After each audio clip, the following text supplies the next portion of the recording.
Welcome back, everybody, to Grand Tactician, the Civil War. I'm Grumpy Grandpa Gaming, and this is episode 38 for Confederate Summer 61 campaign in version 1.10 using the A.O.M mod. Now, in the last episode, we did see the second battle of Washington, D.C., and we saw off several corps of the Federals in the area, and they're not sitting here in these positions right now. They're still retreating off. We've only moved the game a few hours past the battle. So, we are currently now flipping DC. It's almost in our control. And one thing I noticed, even with all the casualties that we did inflict, it was, I think, almost 5,000 or 6,000 casualties on the Federals in that battle. They still have over 209,000 men in the field. Things, the first battle where we have not dropped them below the 200,000 mark. So they are quickly replacing their losses, which we cannot do. So I did make one change the way I'm going to go do things forward.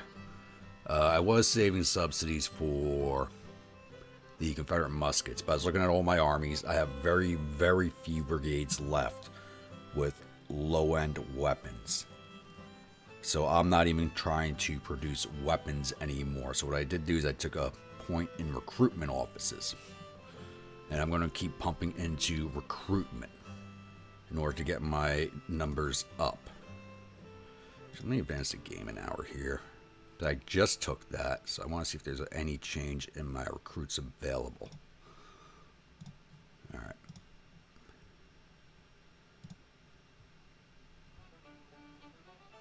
No. Okay, so that was a waste of money. Still at 963 recruits from two places, 680 out of Delaware and 283 out of Arizona. And the drafts that we do have available is quickly shrinking. That's now down to 24,000 men. So I do have a feeling we are going to very quickly move. Who's withdrawing? Corps of the Canal. Oh, they moved out of Toledo. Was not expecting that.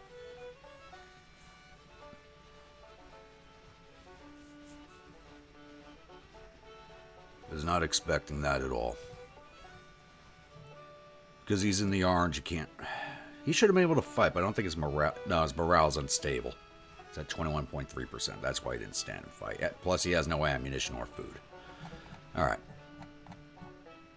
As long as he retreats southwards, that's fine, as we want to move him. Yeah, he's coming south, closer to Quarter Monongahela. That's fine by me. So...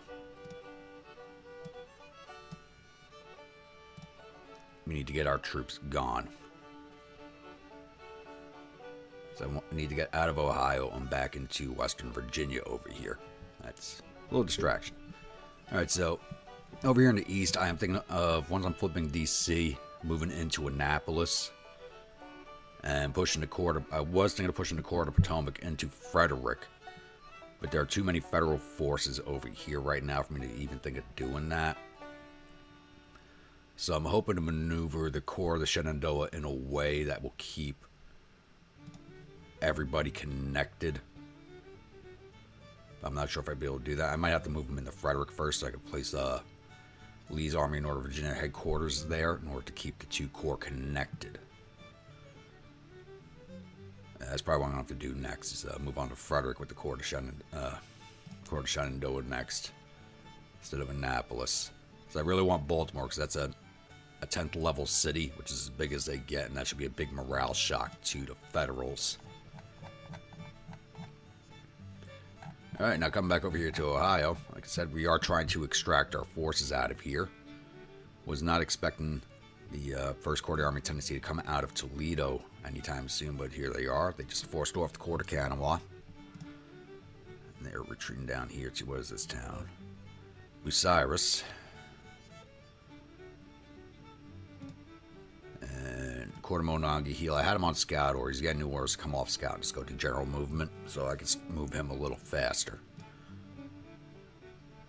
Hopefully I can fold both corps back onto Columbus, and they should be able to provision themselves there and then move them back towards Marietta and into Western Virginia. possibly go into Wheeling and then Western Virginia, because we'll need to retake Wheeling. I don't think the AI will try to form West Virginia. I've never seen it do it before, but it's a possibility it might try. So moving into Wheeling is probably a better option for us.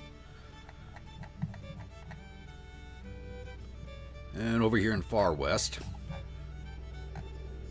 we have these two corps here, which look like they're bypassing my corps. They are Kansas and Quincy, and moving towards the Western Department and the corps to Missouri. So I did have a commenter say, it's probably the poor telegraph lines in the state of Missouri that are accounting for the long orders. I don't believe that's true, because the Army of Tennessee is issuing orders fairly rapidly. I think it has to do with Price's readiness level, because he's still down in the red. He's slowly starting to come back up now that I have him in a town. But I think it's the readiness of the Army Command itself that is destroying the communications levels. So 392 more hours for this corps to get its orders to move. But as you can see here, like the Corps Western Tennessee and the Army Tennessee, when I issued these orders, I think it said it was going to take 28 hours. I've advanced the game 2 hours just to get the economy rolling. 1 hour to get the economy rolling, then I made that policy change, and another hour to see if it could take effect. So he's getting his orders quickly.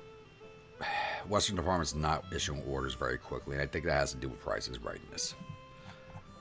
Or it could be another glitch that I'm unaware of. I'm hoping it's just his readiness level and not a glitch. Otherwise, I'll end up having to disband that army, because they can't operate like that. Let's see here. And because of that, also, communications are bad. I finally, as you can see here, my telegraph lines are moving out this way. Corps of Engineers is over here, and I'm moving them up into Fayetteville. I'm going to start slowly building telegraph lines up into Missouri to help facilitate communications in that direction. So, I know I haven't been showing them in game too much, but they've just been tracking all the way along in this direction, just building telegraph lines behind the main front lines. And Corps of Florida, he's in Illinois. I didn't realize his orders were going to carry him through there, so I might have him stop in Cairo if there's no forces there, and just have him seize the city while he's on his way back east. It's a possibility. And the Corps of the Rio Grande is still stuck up here in the Dakotas. So there's nothing I can do about that. He's down in the red. He's almost back in the orange, but even once he's in orange, I'm not going to be able to move him because it is Union-controlled territory. But his morale's panicked too. So if the Federals come after him again, this corps will probably disintegrate, which probably wouldn't be a bad thing. I mean, I would lose quite a few troops, but at least it would reform somewhere down here, either in Missouri or in Texas, which would give me a chance, or Indian Territory, which would give me a chance to let it rest and refit and get it ready for action again. And down here in the Gulf, the Raider Squadron did have another successful fight, so they are refitting. The Berwick is down to 78%, and it says it's going to take about 28 days for it to come back up to 100%. So I'm going to let them sit there for the month, because I can't afford to lose these 3 ships. Excuse me. So once again, once they're ready to go, right back out to Raider these 2 fleets. And at a viewer request, I have actually formed another fleet called Lincoln's Gifts, which is all the captured ships that I have available right now, which is the St. Mary's, Preble, Powhatan, Water Witch, Carnation, and the Massachusetts. And once they are ready to go, I'm probably going to send them out here to one of the trade nodes. Where'd they go?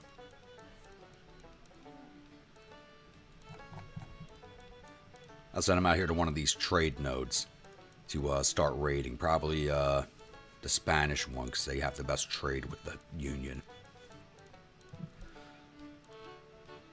All right, and he did request, actually, General Lee's brother to be, I guess he was naval. I don't know anything about the man. I guess he was a naval officer. That would have been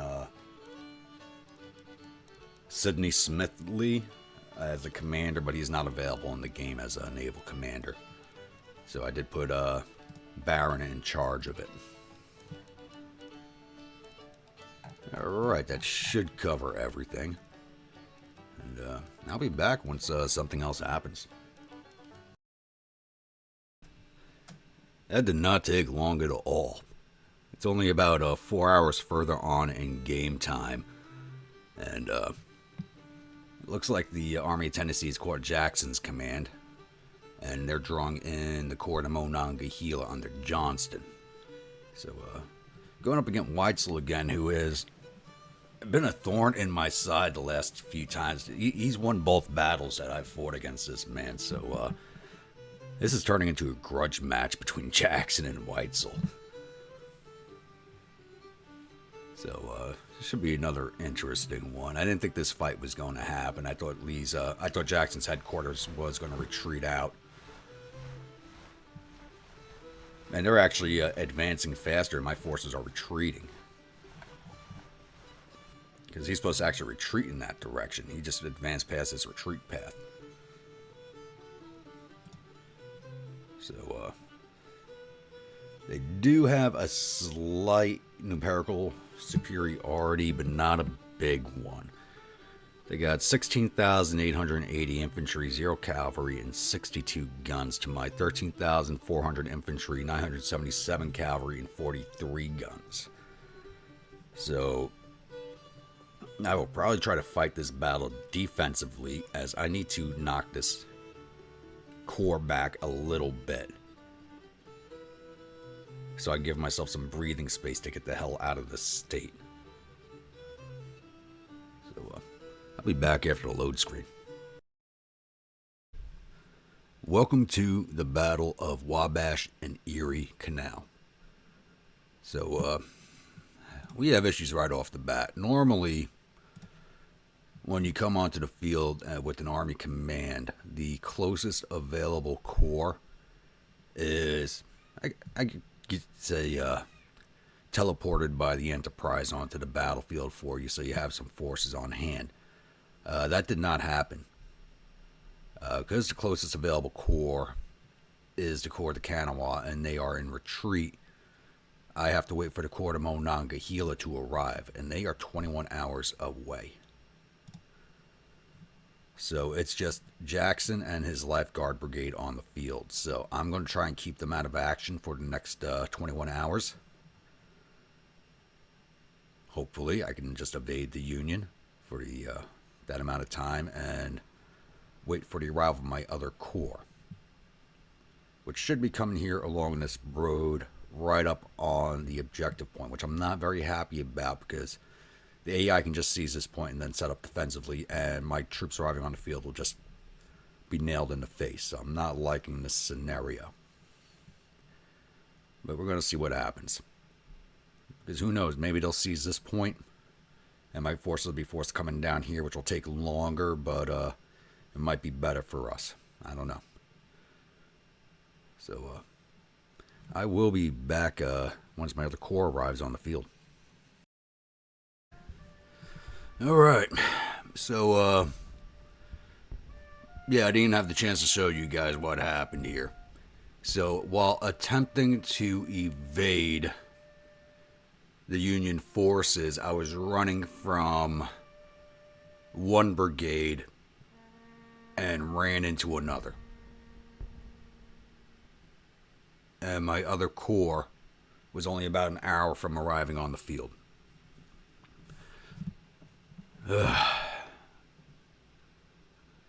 Weitzel, you are becoming a thorn in my damn side.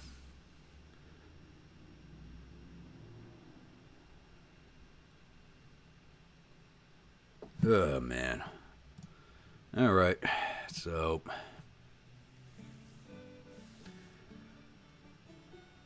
a loss, but not much of a loss. It was just, if I could have evaded them for another hour, it would have been different. I was trying to retreat the cavalry brigade away, and it just didn't happen in time.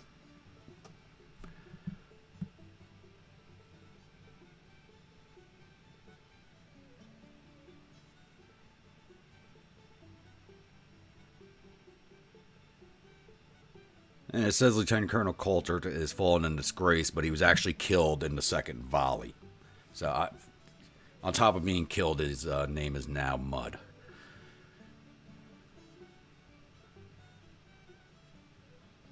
That's horrible. I'm sorry, man. That was not your fault. I think myself and General Jackson will remember you fondly, but the rest of the nation will not.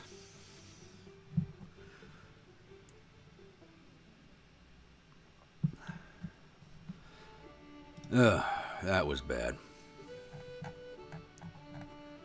But it should allow us to get retreated a little further. And we have taken the capital. Good. Slow this down a little bit. Where are my forces retreating to?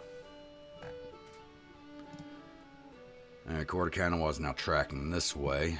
Where's Army Command? Jackson's going that way, of course. Which means my Army Command is going to be separated from its 2 corps by the Federal forces.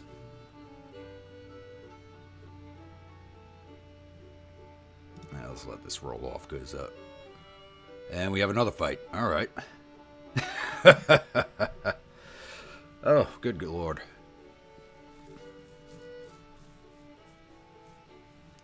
All right, so they are going for the Corps of Arkansas. I thought they were going to bypass. So it looked like they were going to bypass.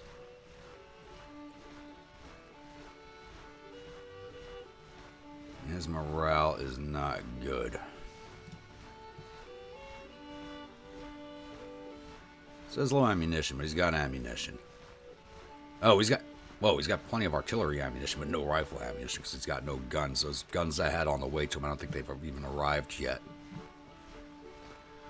So, yeah, it's only been 1 day in game, and his first battery was still 6 days away. Oh, they got 81,000 men coming?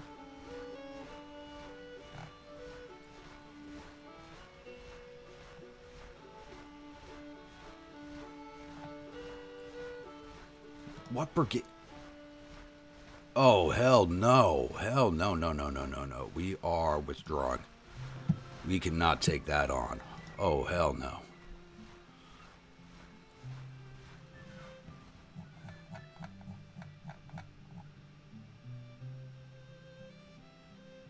What other corps are in the area?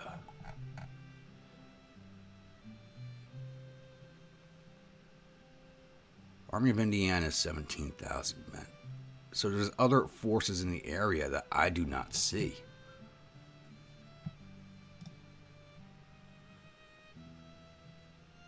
Oh, I think Corps of Florida is stuck because he's down in Orange Readiness. That is not good. This is not good at all.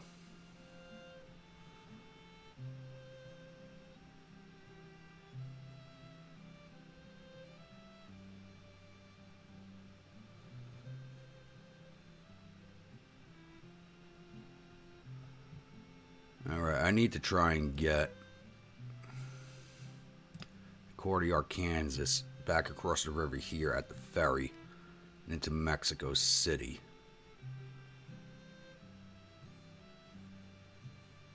Just north of, so that I'm in full connection with Army Command. You know, things are looking good after last episode, but where the hell are those other corps?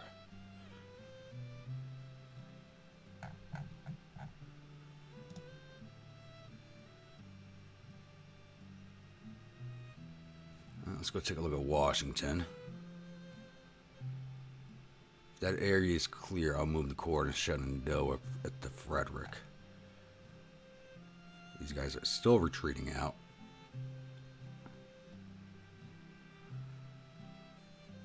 And it looks like he's coming back for some more. I don't know where he's going. So I can't move the Corps of Shenandoah anywhere.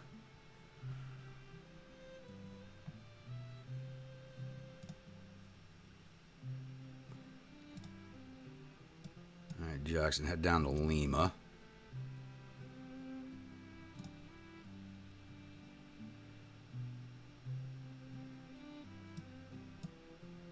send the Corps to Monongahela there also.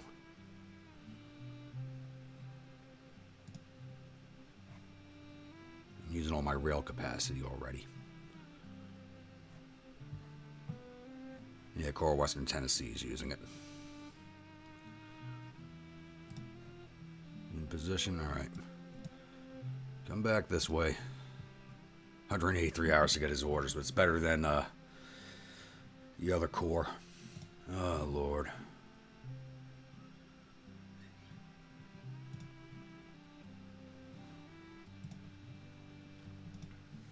Yeah, Corps to Canal, you can sit there for now.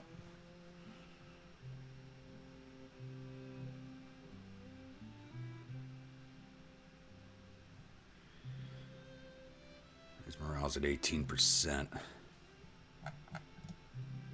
Alright, I'm going to pause this here while I figure out what is going on. And it looks like our issues in Ohio are compounding as the 2nd Army is now operating in the area with another 13,000 men. So just trying to get these guys readiness up to get them out. Looks like it is not happening.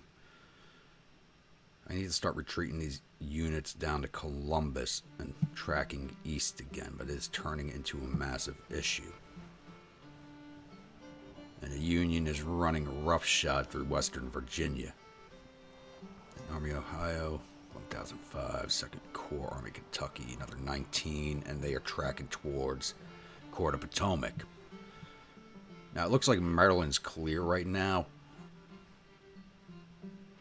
but I really do not want to move out of D.C. His readiness is down in the yellow. It takes 61 days to go full readiness. I want to get him into Frederick, which will still leave him connected to Army Command to support the Corps of Potomac. I do want to seize the city, but I don't want to give up D.C. either. And Union now has 3-year contracts. We should be getting that in another 6 days, I believe.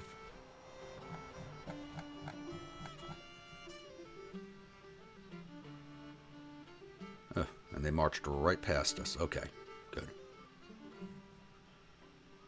That works in my favor. Out here in the west, looks like they're hanging tight around Quincy, building a supply depot. Things may not be as bad as I thought.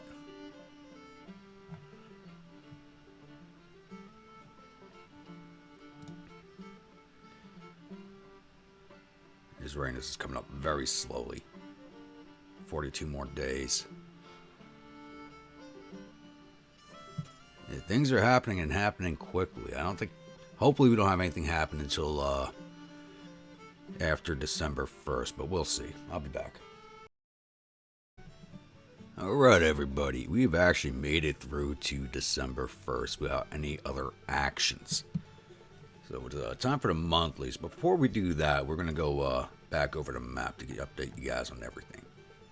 So I haven't moved any of the units from the Army of Northern Virginia at all. We have the Army of the Ohio, which should be an engagement range of the Corps of Potomac, but if you can see here, the mountains create this little bulge here into my combat radius, and they're sitting inside that bulge, but they're slowly moving into engagement range. So we're going to have another battle outside of Winchester here pretty soon.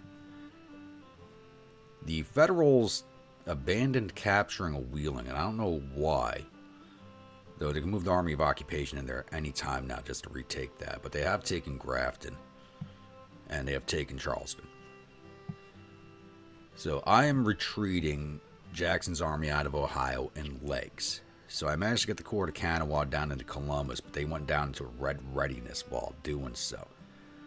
So the army's kind of stuck where it is for now until his readiness comes up. It looks like he moved his forces north out of Toledo. What is going on? Or he might be moving them into Detroit to supply. Either way, that gave me some breathing room. Good. So, right now my plan is, once his readiness is up high enough again, is to move the Corps of Kanawha back into Parkersburg. And get the Corps of Monongahela down here into Point Pleasant. So I can start taking on the Corps here in the western side of Virginia. I'm worried about them actually flipping, creating Western Virginia, which I'll have to flip back into my control. As you can see, we moved the power slider ever slightly closer to center after taking DC, and it's been kind of sitting there, which is good. Now here further west, because of Price's readiness issues, I have transferred the Corps of the Arkansas under the command of the Army of Tennessee. And Corps of Missouri is still 29 hours away from receiving his orders, but once he has his orders and he's moving, I'm going to transfer this Corps under the command of the Army of Tennessee also, which will just leave Price with his lifeguard unit. And until his readiness comes back up, that's the way it's going to stay. Then I'll transfer one of the Corps back under his command, which was something I was going to do originally because I wanted a third Corps for the Army of Tennessee for operations in Kentucky in the spring, which I don't even know if I'm going to be able to do at this point.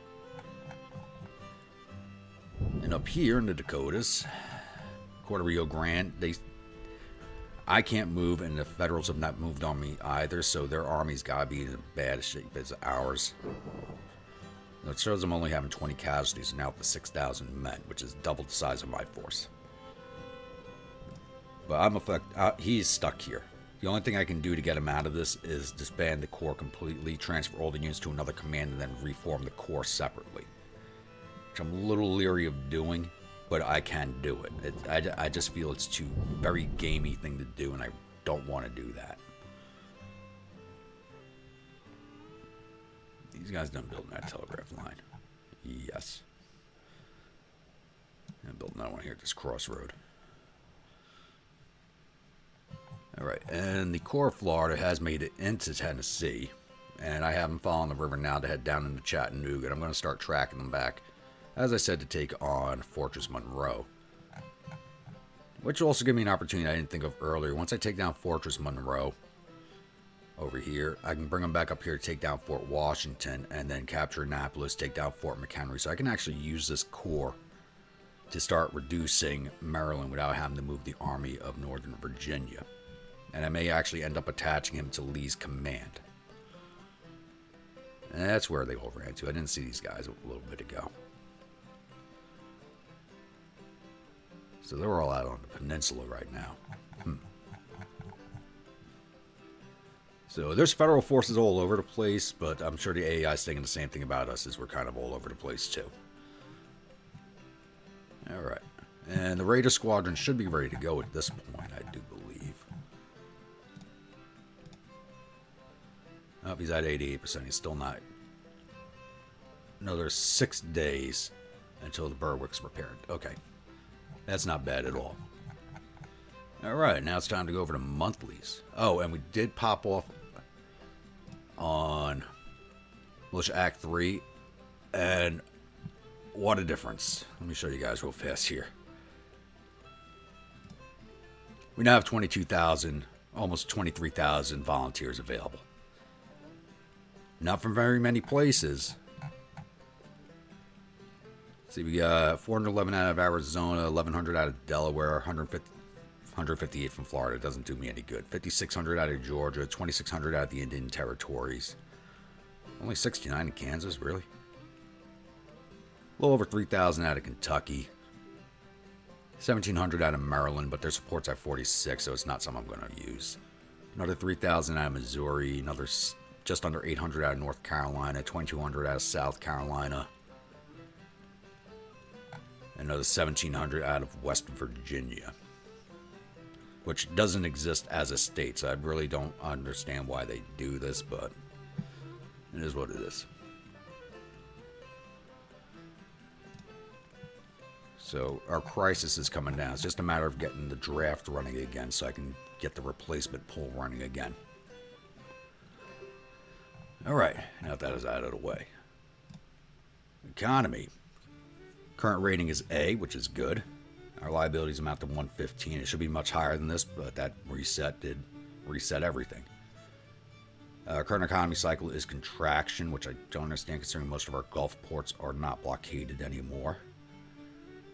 Our tax revenues increased by $308,000, which is good. Total export volume last month was 1.5 out with 2.1 coming in. And average corporate production was 234 million, a change of negative 19. And we're still missing all the same things: iron, locomotives, artillery, ammunition. I mean, it's just, there's nothing we can really do about that. Come up here in the economy alerts. Coffee, which we can't produce, flour. I don't understand why our flour production is so low. It was higher than that, and we haven't lost control of any of the mills that we do have. But food production is just a little off. Iron production, well, it's not that far down. It's 85.8 versus a demand of 95, so that's not too bad. A lot of the production's always been low. I don't know why we're not producing tobacco from our plantations. I really don't. Small arms ammunition, 11.9 versus 16, so that's not too bad. So because there's been no action for a few weeks, I think our stocks are starting to level out, is what this is showing us. Machine parts, that's still low because we are still building 2 ironclads. Well, production's not too far off. Rice is way off. I'm going to have to build another rice plantation. And I don't know why our production of cotton is at 0. It shouldn't be. So it looks like all of our plantations are not working properly. Neither are our farms. There's been no combat around plantations or farms in months, so they should be working fine, but I guess they are not. Intelligence. Alright, they are working on legal blockade right now, which is not, but I'm not worried about European relations, so it doesn't mean anything to me. They've also completed cavalry reform. And they've recruited another 33,000 men. That's not good. That's not good at all. And their morale is currently at 77%, a change of plus 15. And they're carrying out offensive operations, which they are. And I can plainly see that on the map. Come over here to finances. So our expenditures have jumped exponentially. We jumped over another 200 million on expenses. So we're now spending 330 more monthly than we are bringing in. But I also did pump up the agriculture subsidy so I could start getting some plantations and mills constructed. So that's 12 million right there, but the rest of it is army upkeep's over 300 million right now. And that's where our majority of our expenditure is. And recruitment jumped up to 58 million because I have more troops available to me.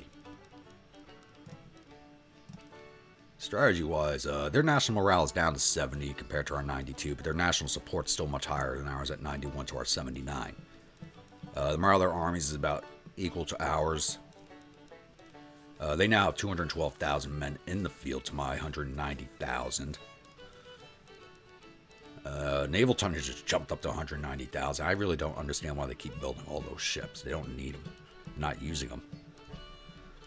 Casualties have not changed because we actually haven't fought anything. So it shows us as being evenly matched. Which is, somewhat true. Let's see what we got available here in projects. No civil projects available yet.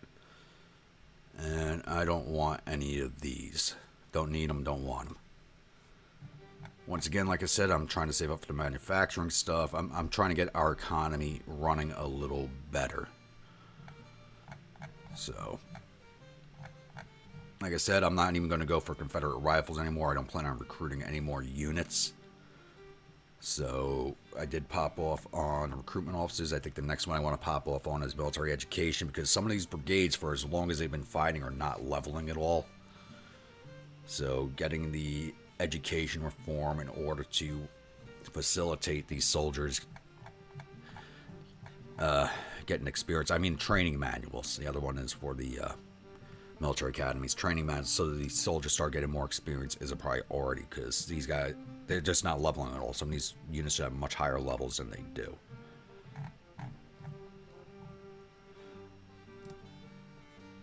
Alright, that should cover everything. So I'll be back when something else happens, and I think it'll be a battle here outside of Winchester will be our next thing.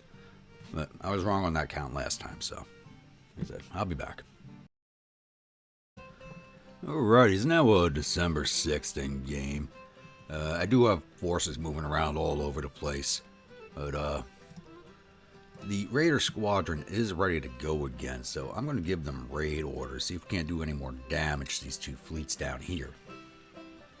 So, hopefully this pays off. They're at around 80% ammunition. I don't know why the provisions are dropping, because they were in port, so they should have plenty of food. But they got plenty of fuel. So let's see if this pays off at all.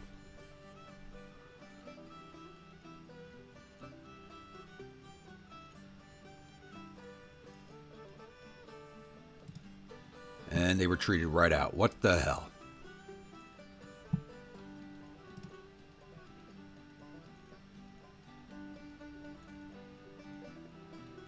Okay, so the Federal fleet retreated, but it still shows them as being over here.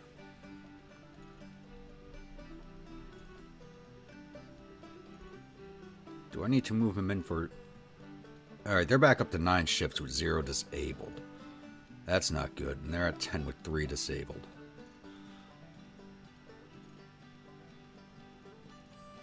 Alright, heading right back out again. See what happens. Let's see if we can catch some of these fleets.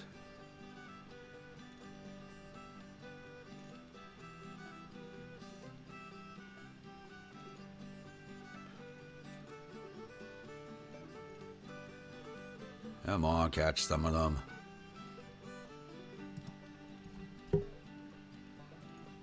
I guess it's going to say they're retreating away again, but they're not going anywhere. I may have to move them in for a general engagement. Take them off raid orders.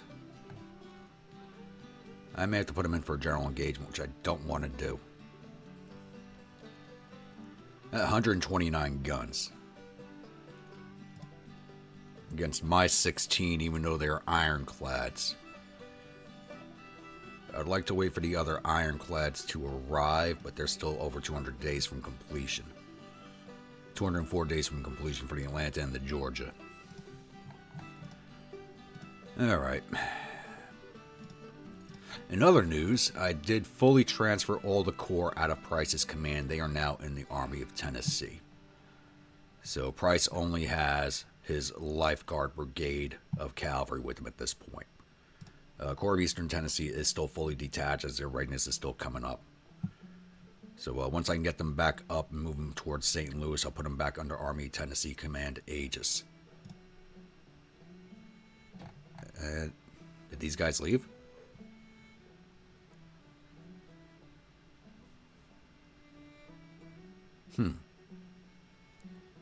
Alright, Corps of Western Tennessee, start moving back towards Quincy.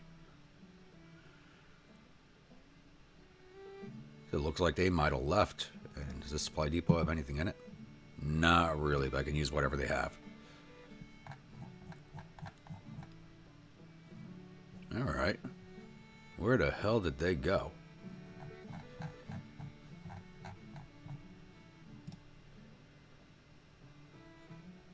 I have scouting on. It's level 3. We should see whoever's over here. That is interesting. And I'm still waiting for his readiness to come back up so I can move him again. But it looks like their forces have also left Ohio.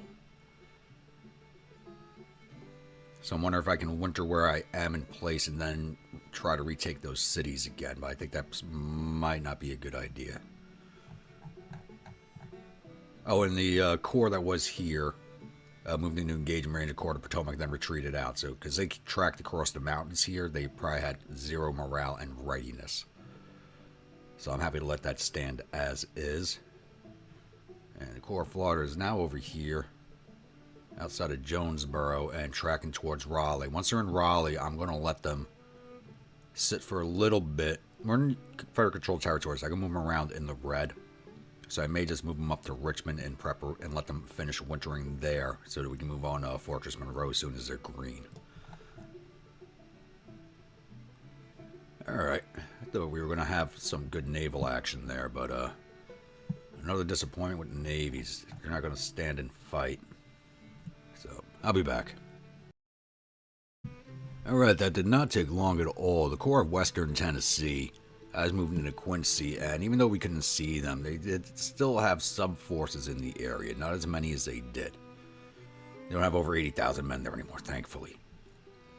So, it's the Army of Indiana and two unknown corps, so I'm assuming the 1st Corps Army of Indiana and probably the Corps of Missouri. 1st Corps Army of Missouri again.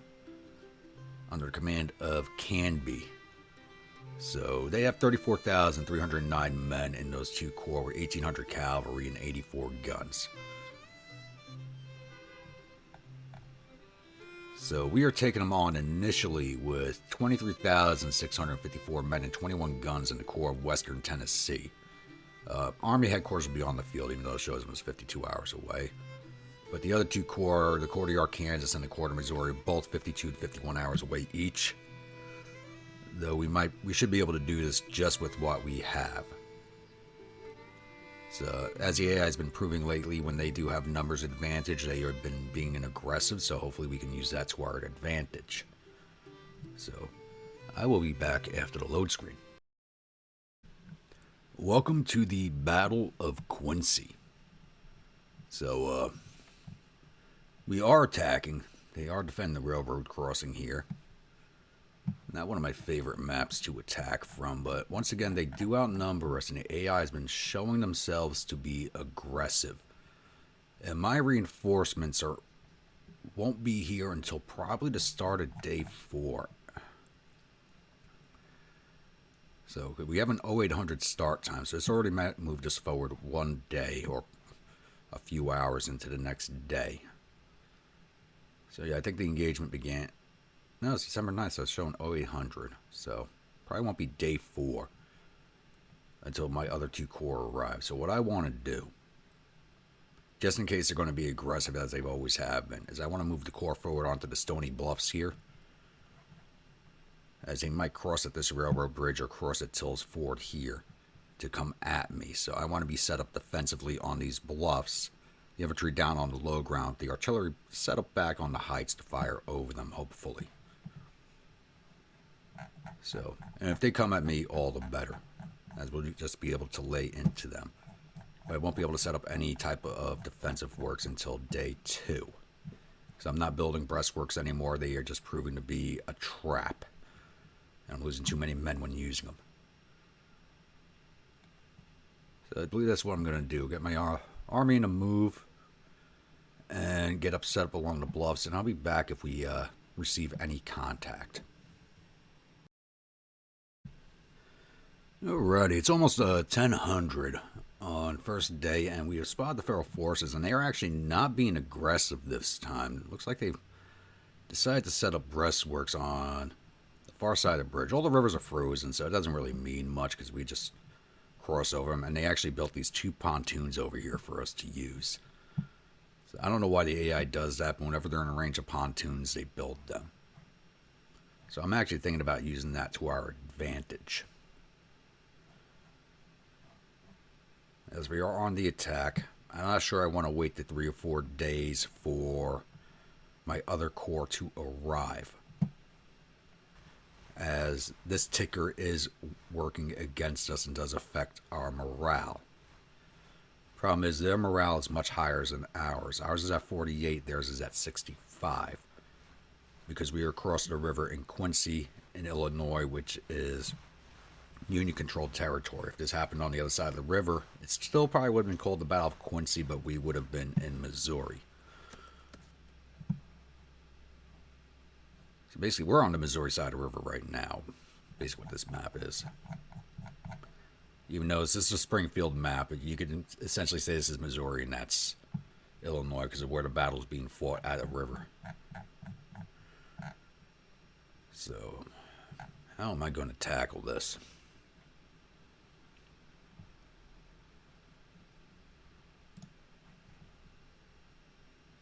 It's getting a little closer. So my troops are still coming up in line. As it's still coming up, I'll make a decision on what I am going to do. So I'll be back. Alrighty, I kind of made a decision here. I am moving my army up into position over here to take advantage of these two pontoons, because even though the river's frozen, these are high bluffs. It'll take a while to cross. So I want to use these two pontoon bridges. It doesn't look like they have anybody guarding them. It looks like most of their forces are stacked up over here. So I want to cross here and attack in this direction. So that's my plan for right now. My other two corps are still 46 and 47 hours away, but I might be able to do this with just the one corps if I do it correctly.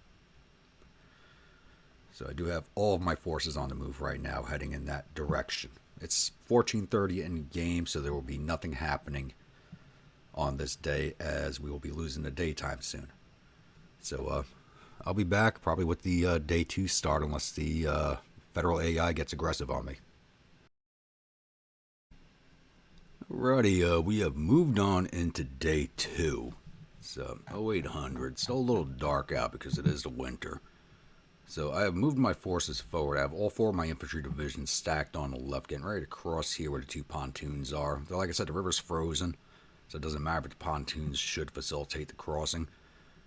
I've also moved my 4 artillery batteries up to hopefully engage their batteries in a duel. And I left the cavalry here in a supporting position. What's that brigade? No, it's a detachment from Kershaw. For some reason, the vedettes don't seem to move out and away from the main brigade. They seem to like either go forward, behind, or stick in the middle, but you can't send them anywhere else. It's a little weird. So I'm going to let this stew for a little bit, hopefully take down some of their batteries before I start crossing. Or they may come out from me. I don't know. We'll see. So I'm going to get this kicked off and I'll be back. So this is a little distressing. Even though we're right in front of their positions, we can't actually even see them. So their batteries are firing away at mine, and I can't counter battery theirs. So I only have 6-pounders and a 3-inch wired. Even my cavalry vedettes can't spot these guys.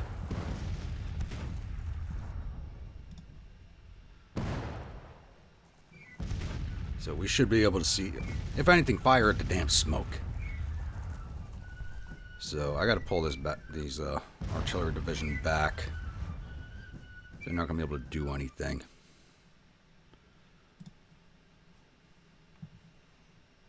Just sitting there taking casualties, and they cannot fire back. So, yep. Cavalry brigade with vedettes, and they can't see nothing. This is getting annoying how this happens. So I'm starting to move my infantry across the river. So I'll be back once the lines start clashing. Alright, I finally have my batteries in position where they can have some effect. And my batteries are more experienced, so as soon as they started firing, they started taking down these 2 batteries here pretty handily. So already having a big morale effect on them. Especially this battery here, First Tennessee Heavy, because they are already a 3-star count battery unit. And they're laying into them pretty good. The rest of these batteries, I need to send Graves Battery and the 1st Kentucky Artillery back to reform. This guy only has the 1 gun. So he needs to go back and reform. And same with Graves, because he's only got the 2 guns. 1st Tennessee's Lights got 6 guns still, so they're fine. But I'm moving all my infantry divisions left of my artillery, as we have a sighting on some of their batteries now, so that'll let my artillery do their work while the infantry moves in and clashes with their lines. I did leave my cavalry. Oh, hello. They moved forces in behind me.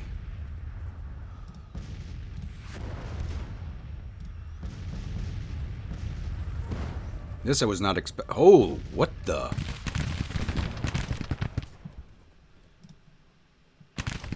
Alright, we gotta take down this cavalry unit and pull the hell back.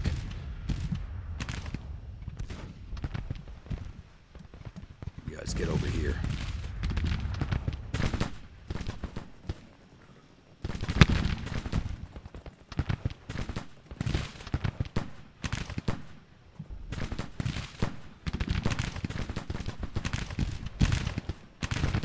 That's a little distressing right there.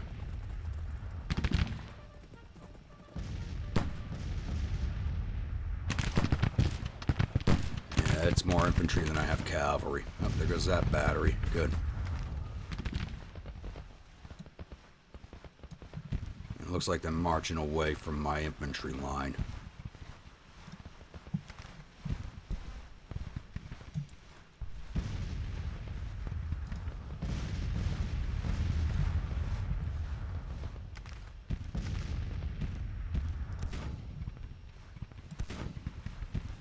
That's fine. I'm setting up to attack in successive waves.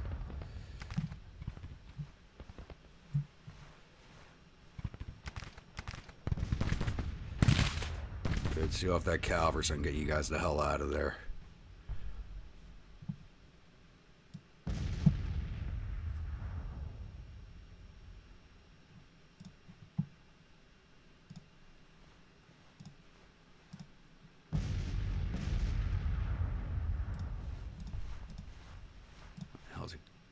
Show me a courier.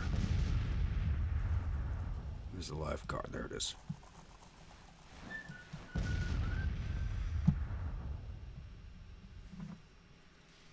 That's surprising. Was not expecting that.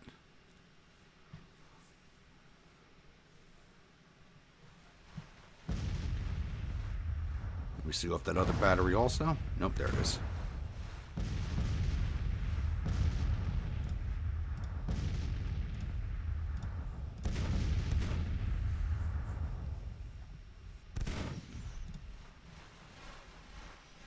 Oh, it's a detachment holding them now. Okay.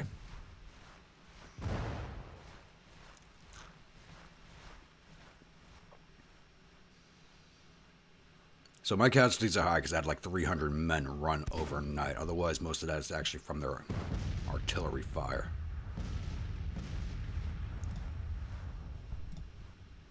Come on, get the hell out. Before infantry closes on you. And I don't know if I said, if anybody's wondering what today's battle brew is, it's the Glenlivet. Yeah, it looks like they're shifting infantry to meet mine. Good.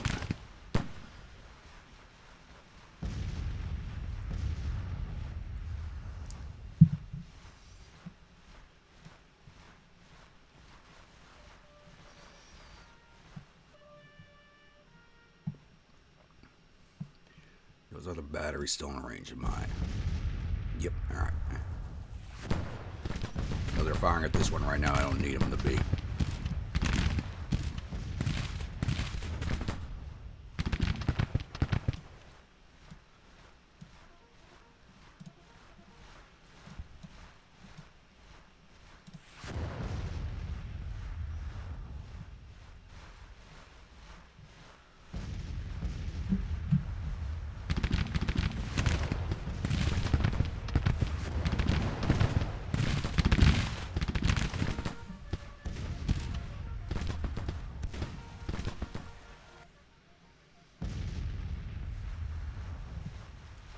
That detachment's gone. Good.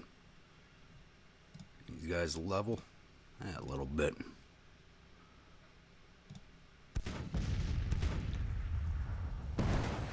These batteries are still in range, but they're extreme range. Cavalry moving yet? Yeah, good.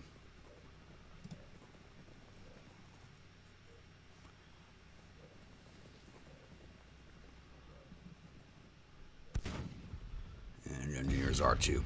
Excellent.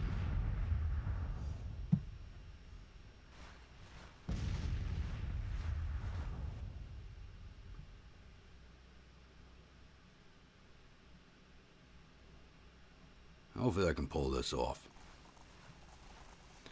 But this was unexpected over here. And they still got more guys back in town here. They have a second corps on the field?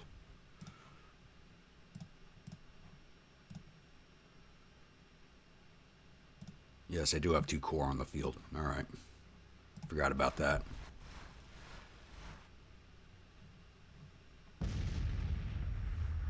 I did start playing this battle a few hours ago, but I had to pause it and run off to do something. So, kind of lost track of what was happening.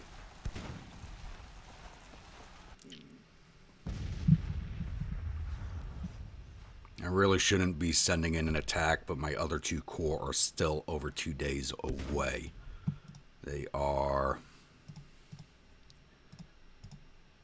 27 and 26 hours away, so still over a day away.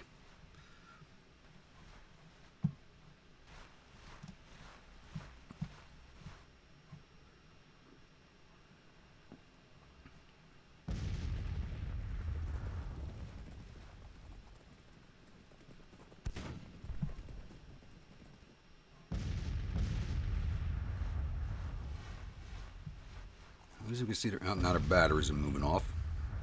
I think our counter batteries are a little more effective than they had hoped.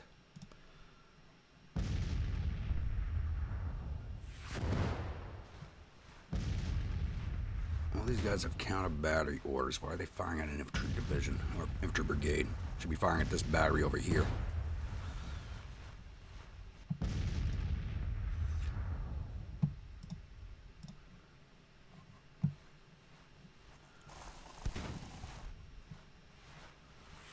There's nobody in range of them.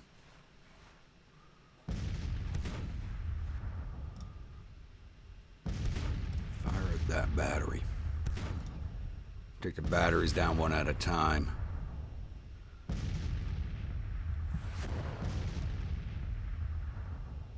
It'll help us a lot. Just taking out those batteries is one unit retreating off the field, which will affect their morale.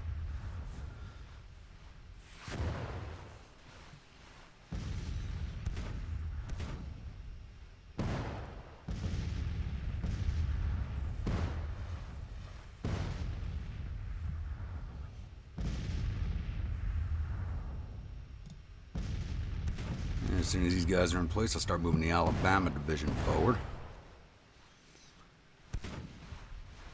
I'm going to take this fight a little more methodically than I normally do.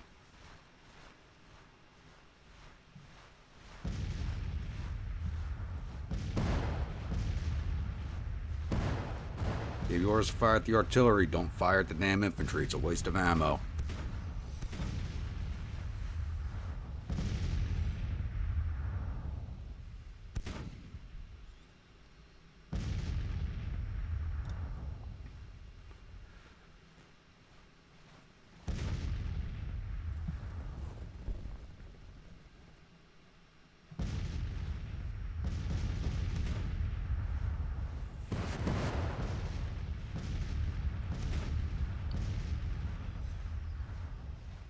What these guys are getting cover from the stream, that's false cover. They'll take extra casualties because of that. That's fine.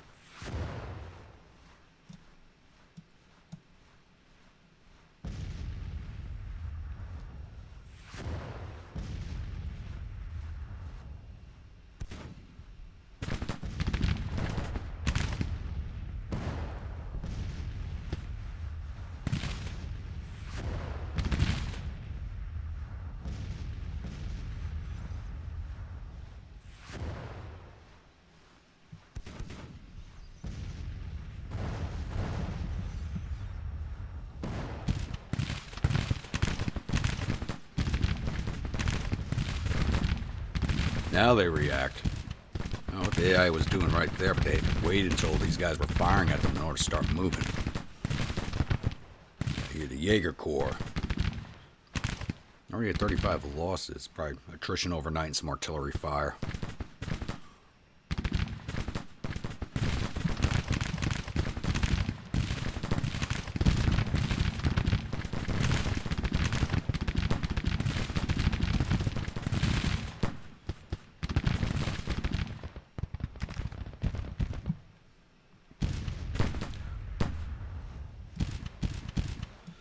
Lost sight of their artillery again, which is distressing.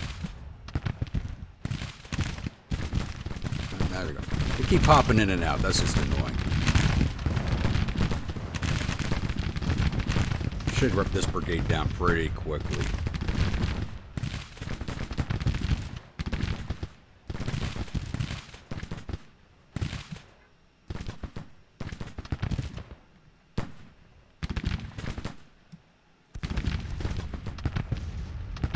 Alabama started advancing. It takes a while for these advance orders to come through.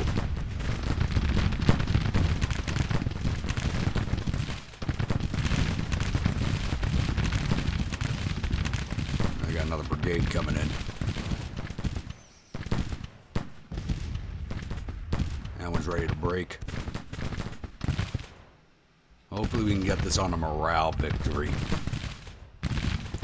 Take this slowly and methodically and take them down as they show up, because they're more spread out than we are.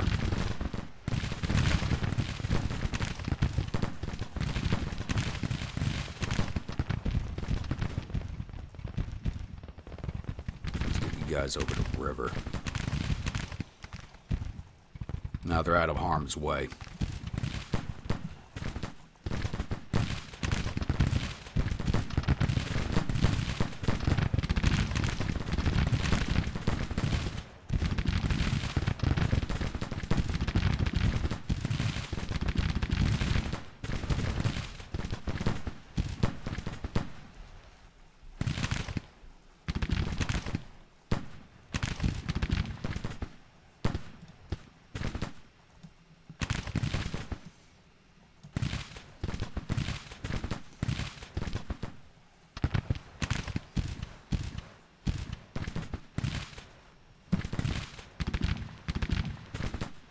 Alabama's advancing now.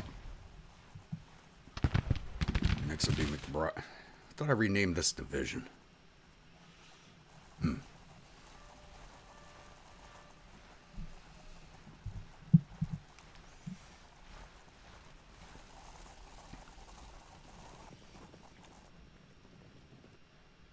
Those guys are still back there. Good.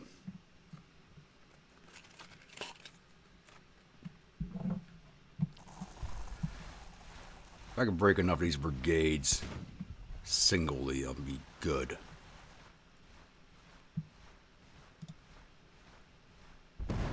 This along a little bit.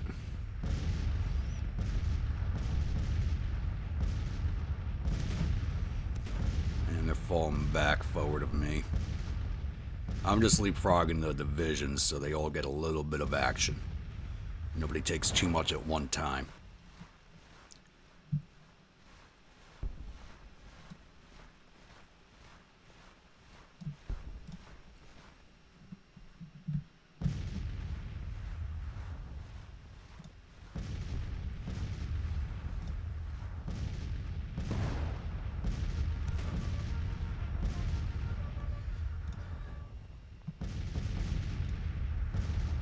Featherston sent out a detachment to take some of these guys, but alright, we'll just detach them.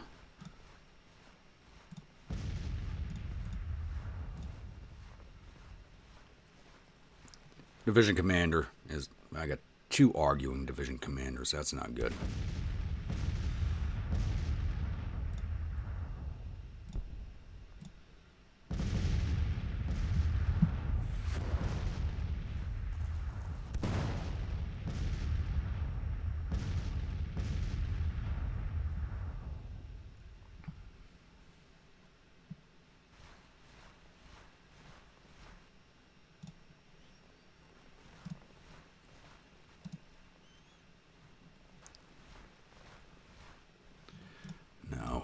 Don't need you going that far advanced with the rest of your division.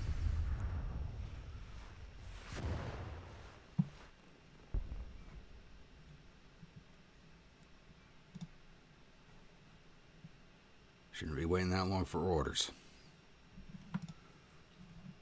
You get up here with your corps.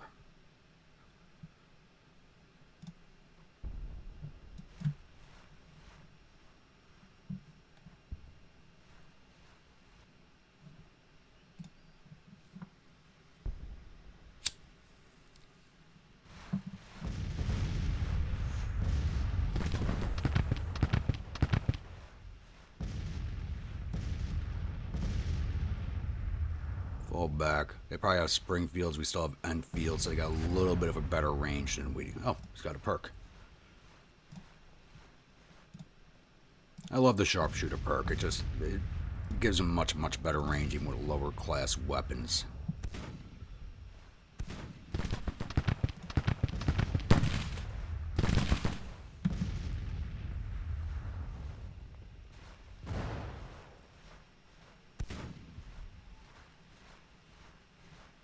Looks like moving these guys across the river to rejoin the main defense.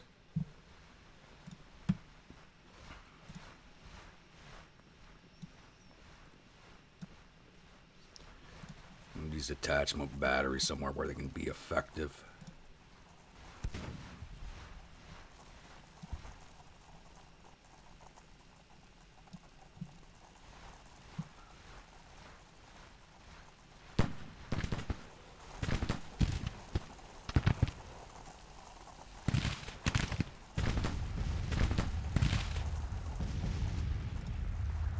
As I fallback orders, why did you stop?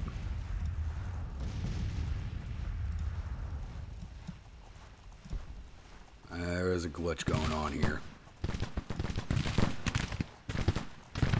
Or it's a division commander arguing, so I can't even give them fallback orders. That's fine. But they're in the false cover of that stream. We know from past episodes that that is not as good cover as you think it is.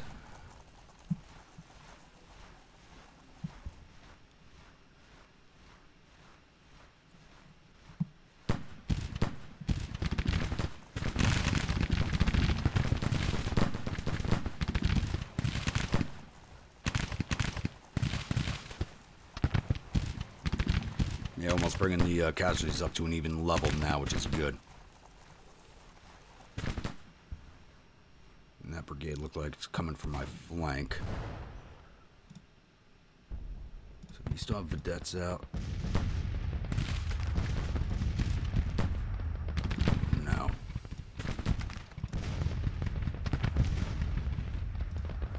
One of these guys had vedettes out. I want to draw them in.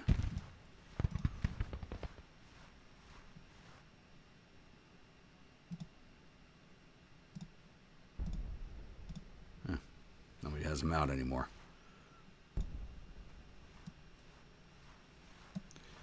Alright, set the cavalry and the engineers to cover the river crossing.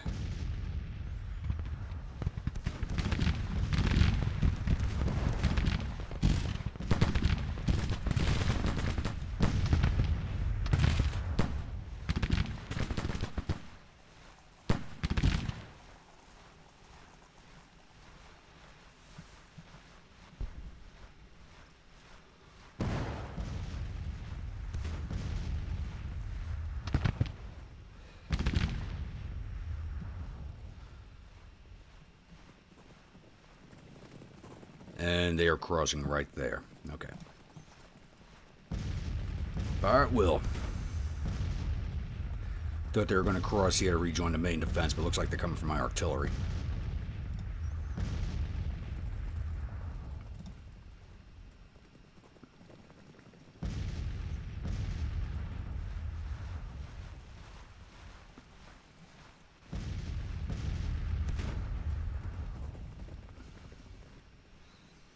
That's fine. If they set up over here to attack my artillery, I can just hit them in a flank.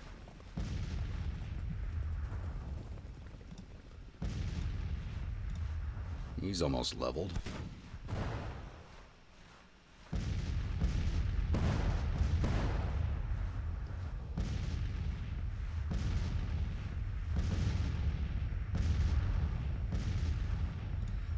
You know, we're going to shift the 1st Mississippi. And not until we clear that brigade off and get my other brigades advanced. That's a lot of forces coming my way.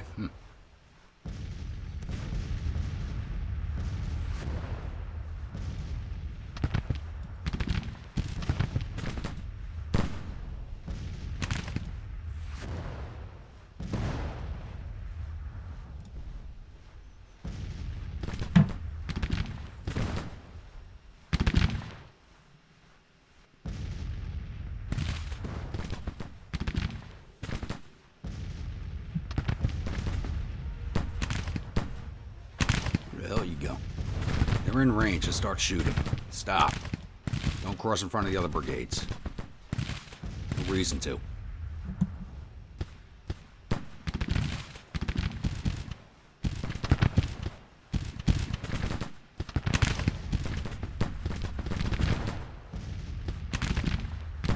Now they're taking fire from all these brigades. They shouldn't stay long.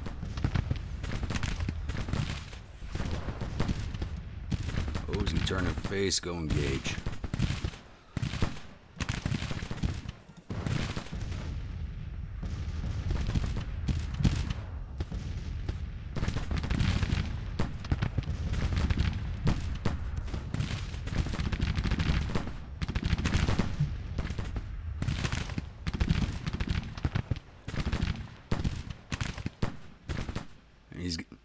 See how effective artillery is against our morale. Really drags it down.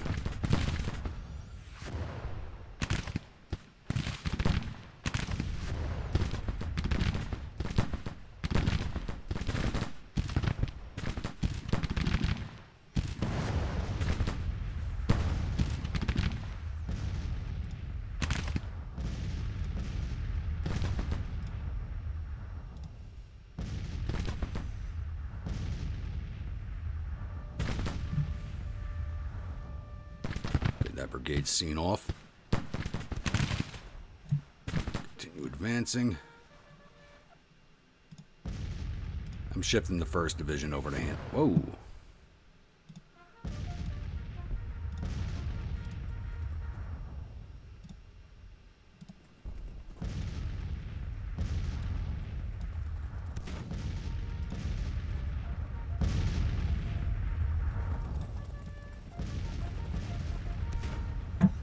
These guys are right in canister range too. That's perfect.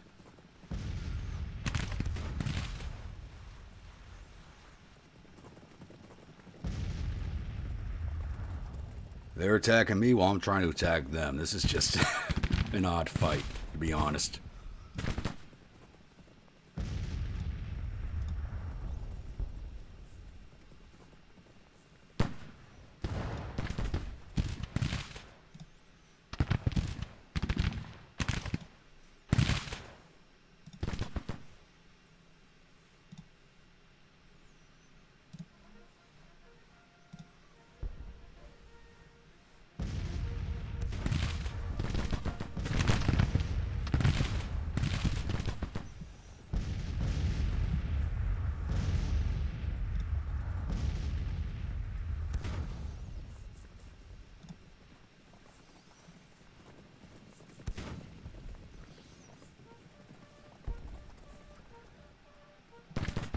What are you guys doing?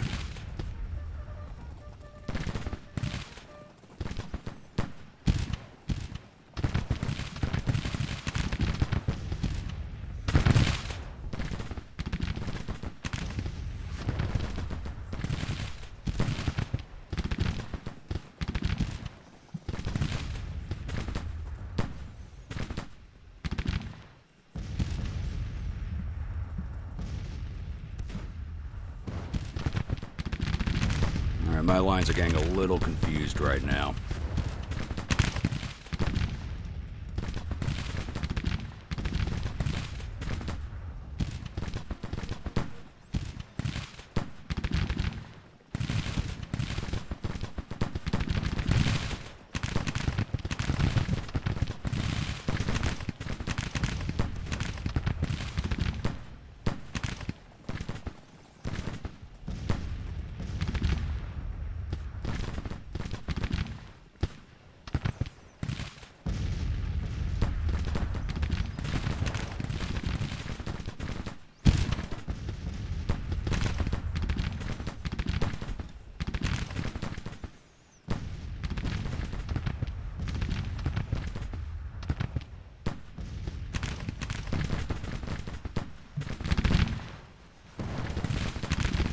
So you got one corps trying to defend here and another corps attacking me.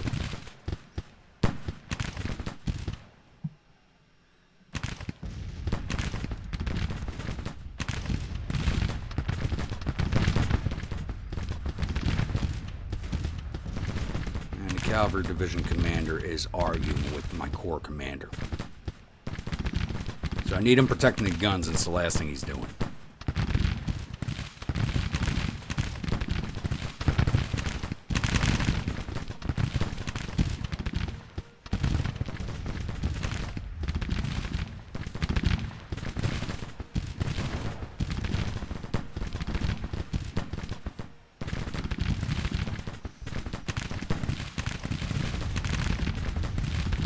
he's ready to break. Go get him. Getting a little bit of lag there. See that brigade off. There we go. You guys advance over here since the cavalry division don't want to protect the damn guns.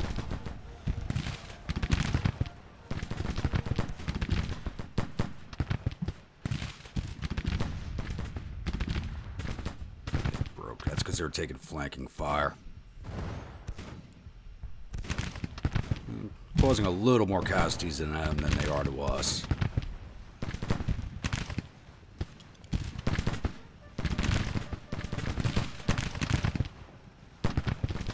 And why did Johnson's lifeguard break?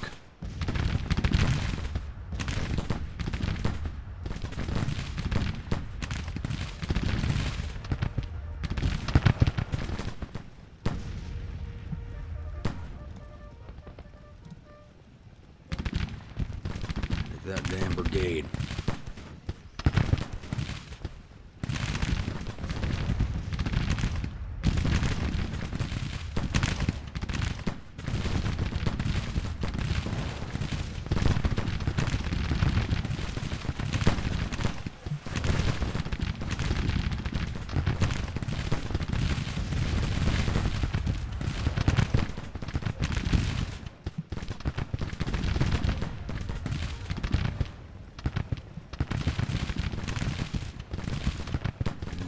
Charging the Tennessee brigade in.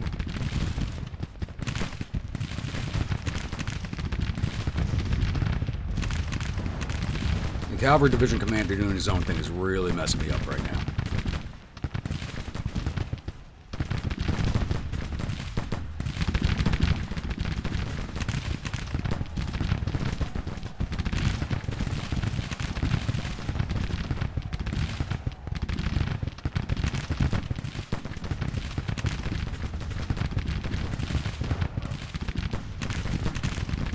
See up those skirmishers.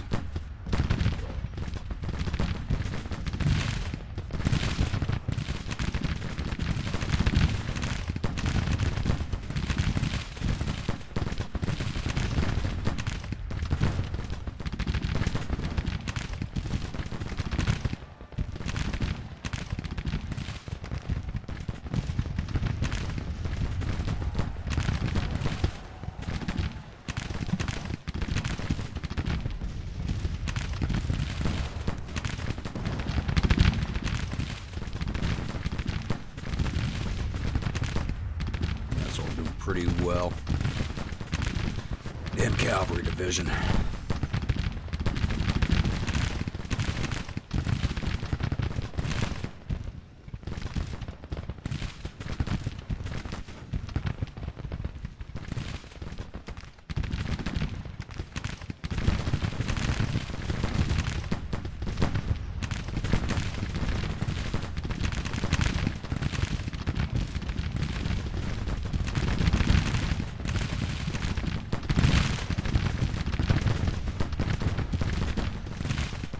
See here.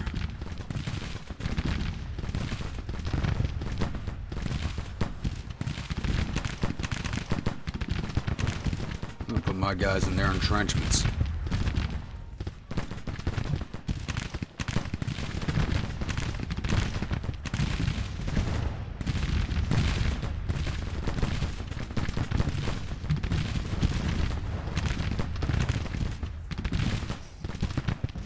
They don't want to put anybody in them, I sure as hell will.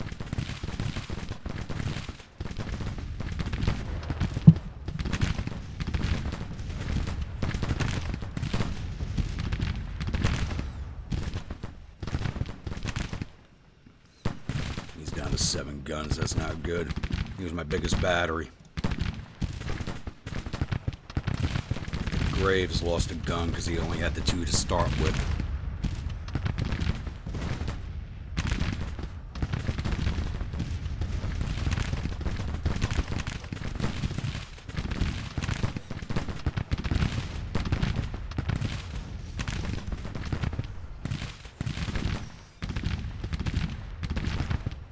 So we've turned it into a minor victory. So we got him at 2,300 casualties, our 1,400, almost 1,500. Though percentage-wise, they could take a little more than we can.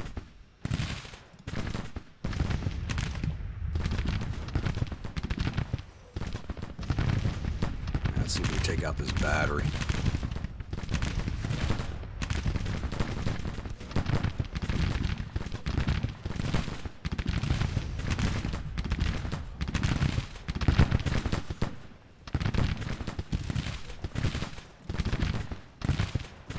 Guys are about to advance back into canister range, and they're already basically broken.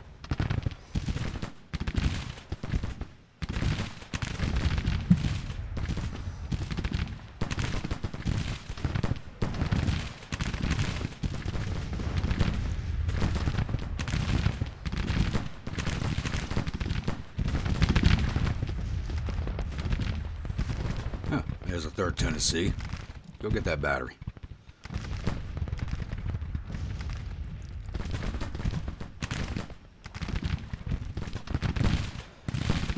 The more units break, the better it is for us.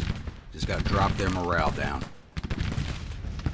Mine's at 42, so it hasn't dropped too far. Theirs is at 48, so they've dropped over 20 points, or almost 20 points.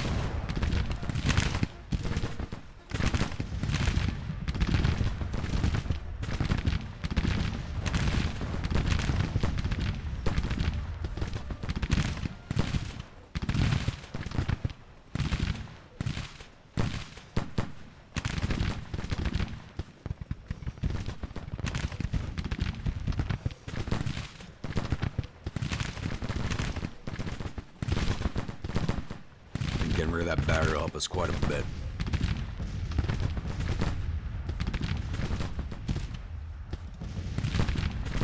Send orders to these guys last, but they're the first ones there. That's funny.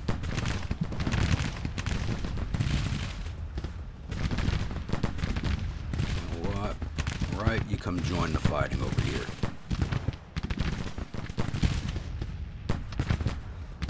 Breaking these guys is where we're going to win.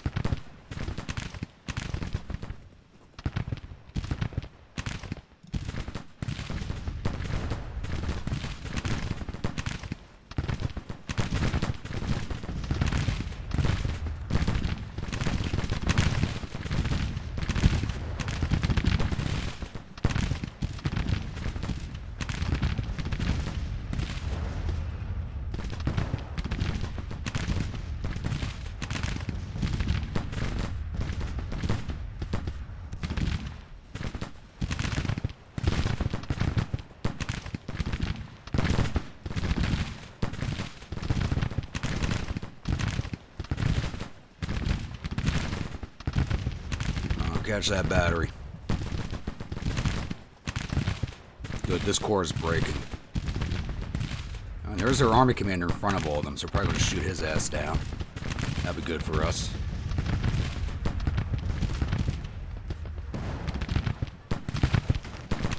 I think that's Canby, this army commander.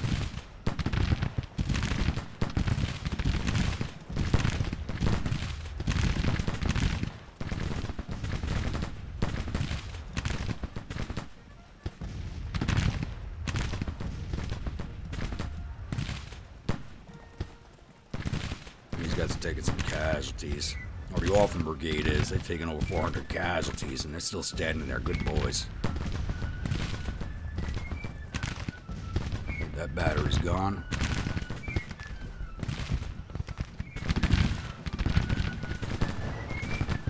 Go bag that brigade.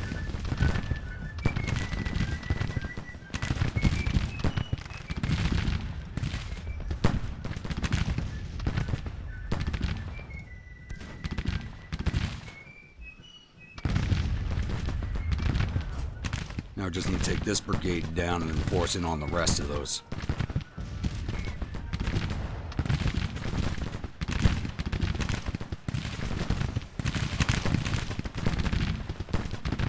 Why are you guys not at long range orders?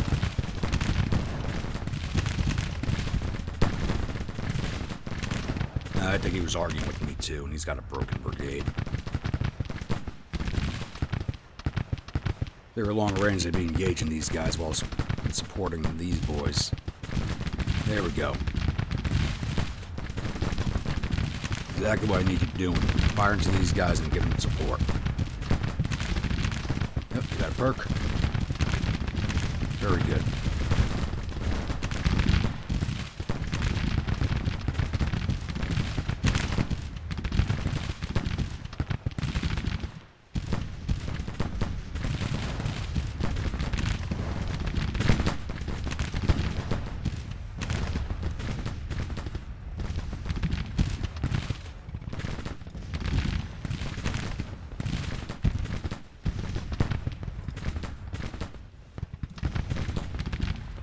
Off that brigade.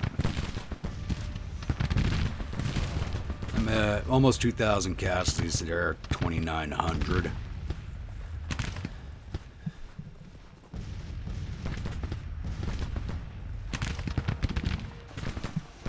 Going after these batteries will break my divisions.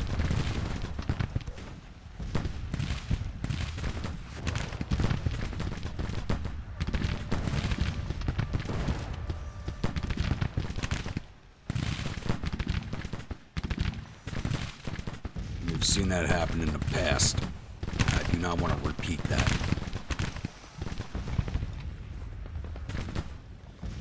Let's finish breaking these guys.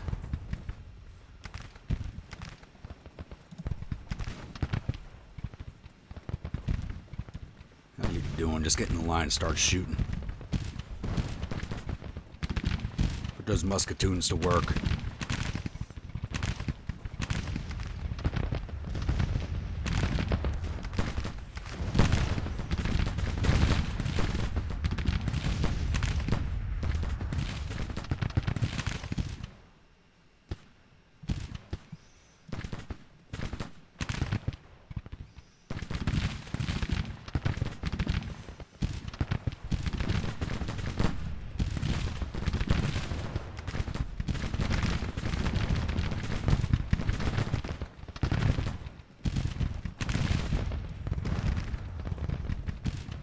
Go back them.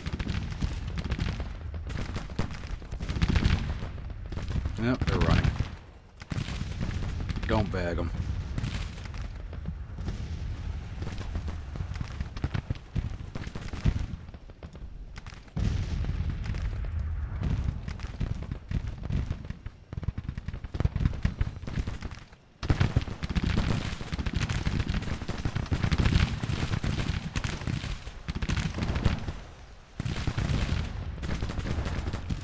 Lost any officers?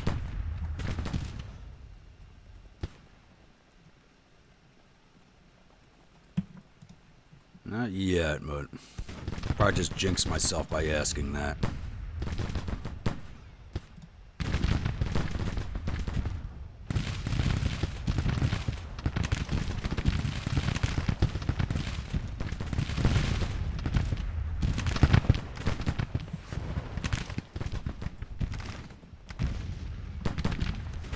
Basically, this entire corps is now running.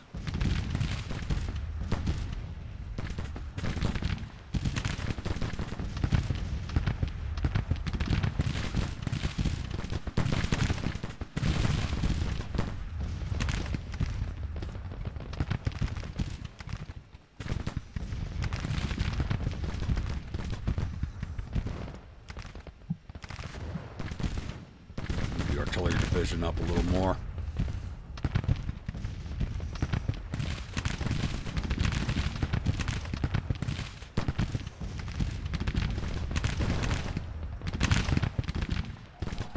There are 22 casualties there, 3,400. There's a Rochambeau. We've broken quite a few of their brigades. Their morale should be worse than ours. Our morale's at 43, they're at 39. Good.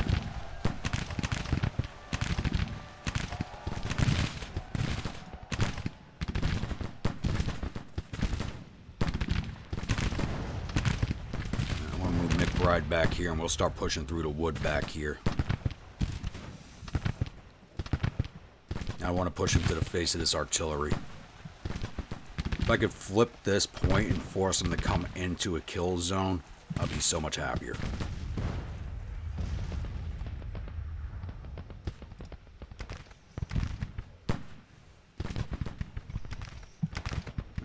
Cav division out here, just in case any of these boys start to reform.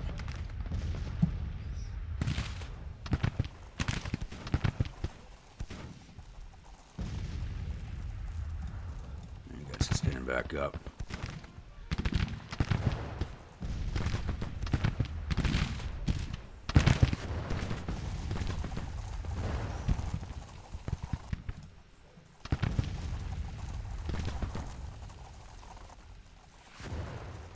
Artillery division is pretty professional. They get their orders and they start moving immediately, no delay.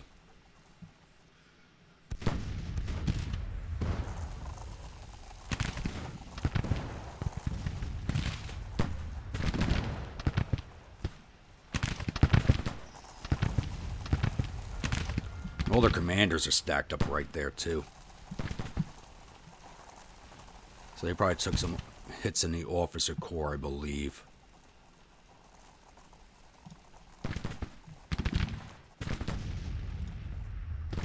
First division, I think you're out of the fight. Yeah, they've taken almost 700 casualties in the whole division. I think they've taken the most so far. Yeah.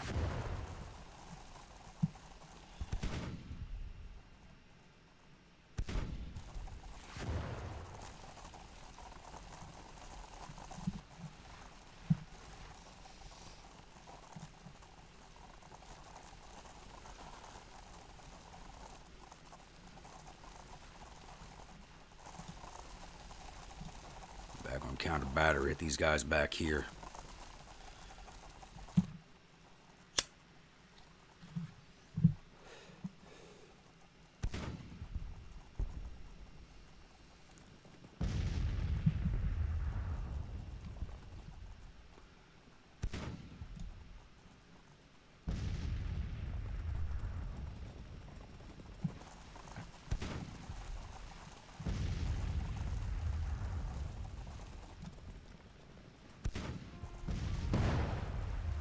Jaeger Corps, go take out that battery.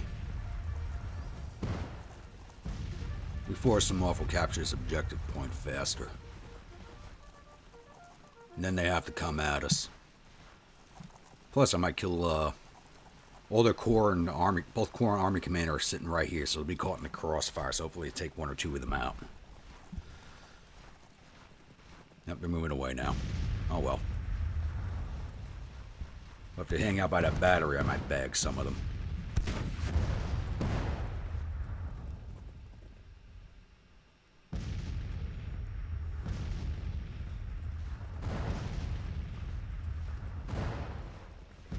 Alright, you guys firing. There we go.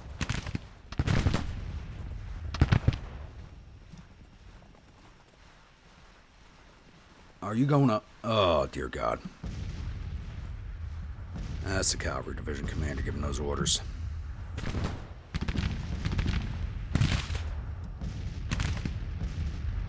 The hell out of the way, goddamn infantry.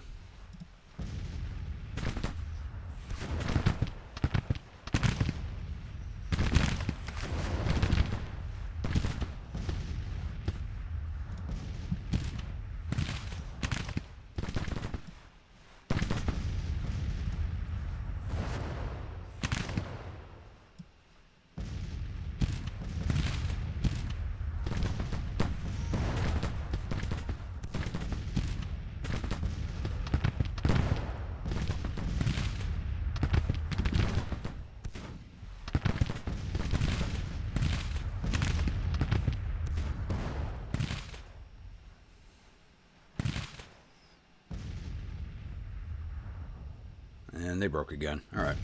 Saw that coming. Casualties I didn't need to take.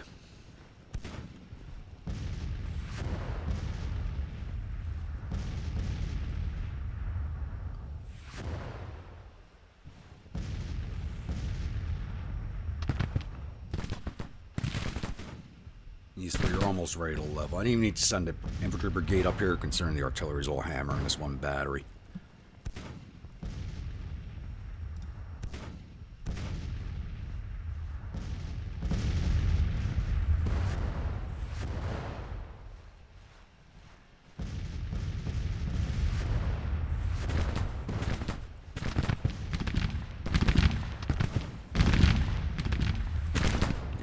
guys fall back to there. No. Don't want you guys on the damn rail line.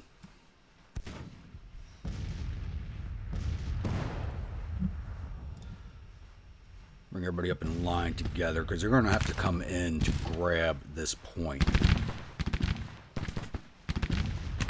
So I think setting up a kill box for the AI is my best option right now.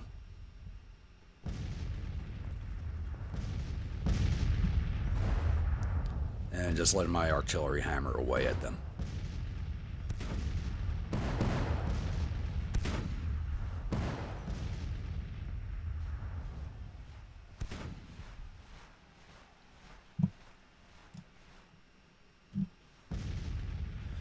It looks like we're moving into a little bit of a stalemate, so I'll pause this here and I'll be back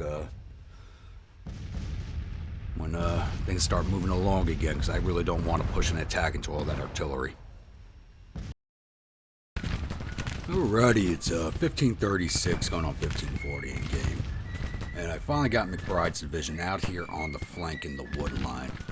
So I'm going to start pushing them in from over here and hopefully bag some more of these units.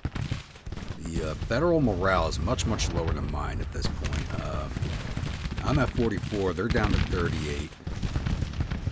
So my routes minus has gone down a little bit since a lot of my brigades have reformed. Theirs have not, but that's my big worry, is letting this go on too long and letting these brigades reform.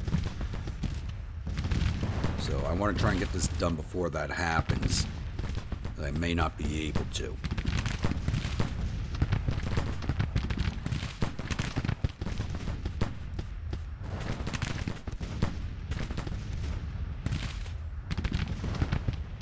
They have moved skirmishers onto my right flank, which is a little annoying, but I will deal with them.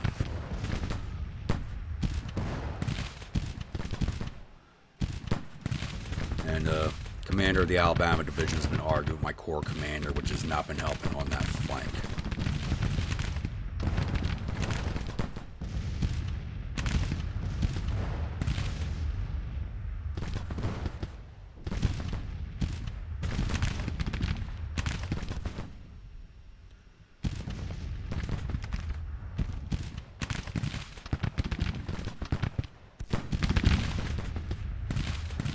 So, just a little update there. That brigade's reforming. That's what I'm worried about. So, we're going to get these guys ready to start pushing in, and I'll be back once that happens. Alrighty, it's 16-18 in game. I've been letting this go on a little too long as some of their brigades are starting to reform and their morale is coming back up. It's now back up to 41. Mine is at 45 because we did just lose an officer. Herbert was wounded. So I have advance orders for this division. And this division is advancing up to the rail line, and the brigade back here from Alabama division is advancing up to the rail line. We just did finish seeing off these skirmishers. They took a while to dig out of there. So I'm really hoping to break some more of these brigades. Don't know if it will happen or not. But we need to try and end this today before they can reform. Because once again, still 21 and 20 hours away from my reinforcements arriving, so I have another whole day of fighting ahead of me if we don't do this today. The good thing is, though, is that we should have, even if it goes to another day, we should have the defense point in our control zone. Which is what I am hoping for at this point. If we have the defense zone in our control point, they'll have to come to us.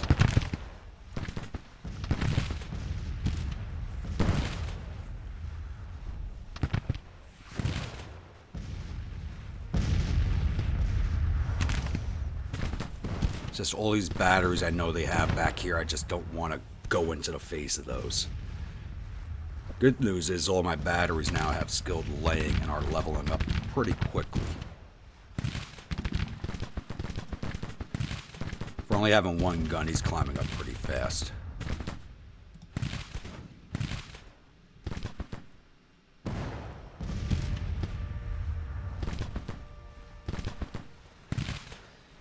get this done before sundown? That is the whole question.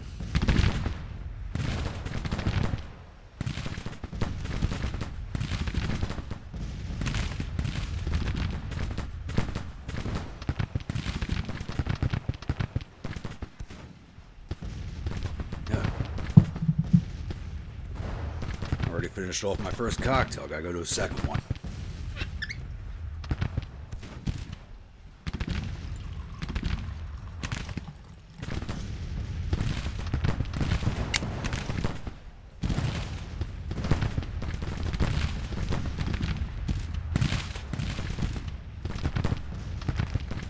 Looks like they're pulling off. Well, I got a bunch of flanking fire going on. The AI don't like that, so. But who does?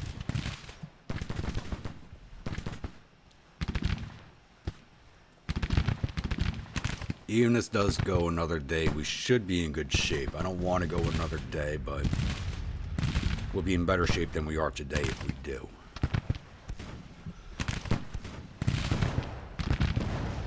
Possibly. I'm already at 10% casualties. They're at 13. Casualties are climbing.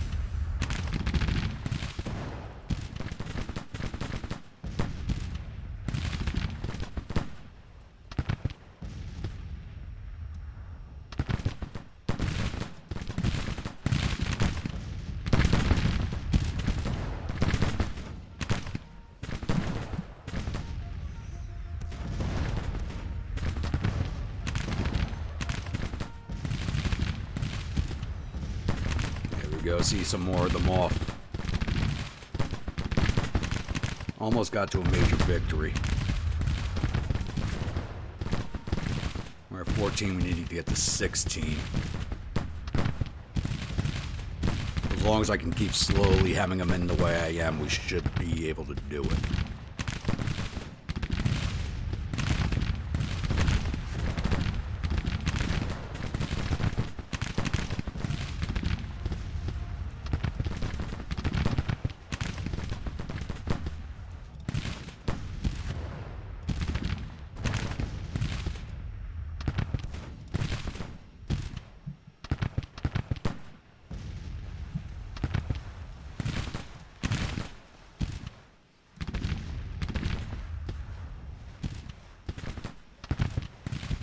I want to go after this lone battery, but... Oh, there's a battery bomb over there.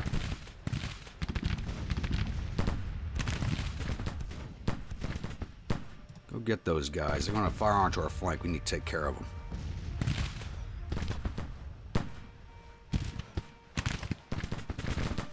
A lot of them, they're all starting to break now. I got that chain reaction going on. That's good. That's what I need to see. That will give us our victory today, possibly. Yep, knocking them back down to 37.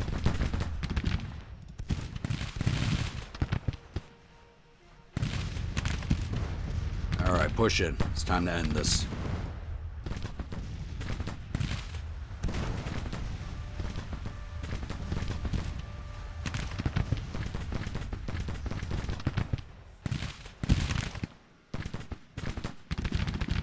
These units have reformed.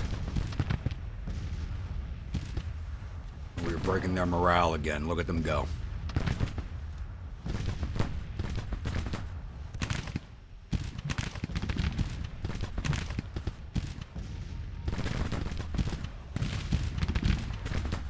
It's a matter of being able to fit the numbers in on the collapse in front.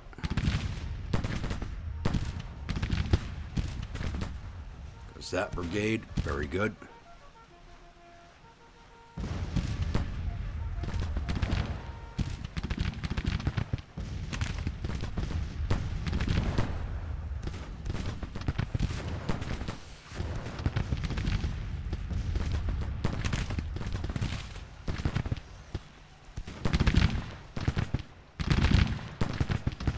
I'm not getting all their guns this battle, sadly, but I think we should have gotten a good number of them.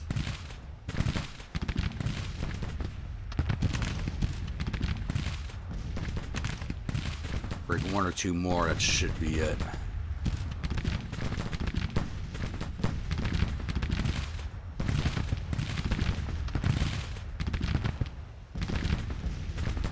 Yeah, go get in there. Already taking a bit of casualties, but I need to do some more work for me.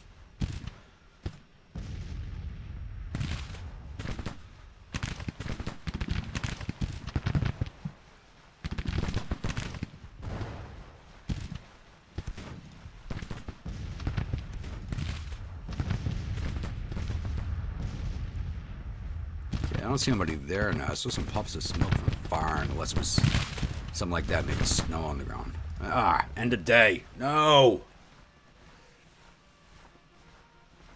Oh, we were winning that. Now we're at a minor defeat.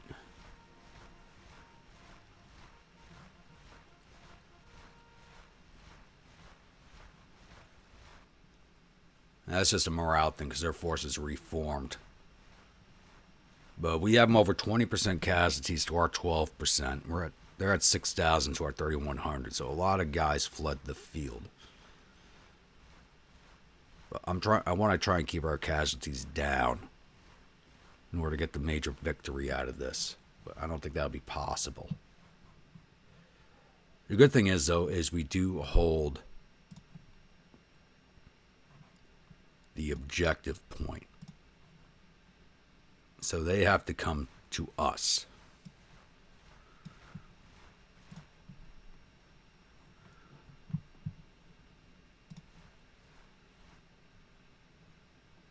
How did this brigade end up over there?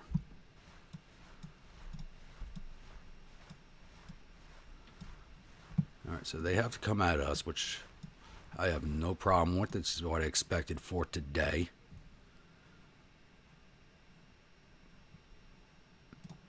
First Division, you've been sitting steady, so I'm going to move you back over here because they had some brigades reform.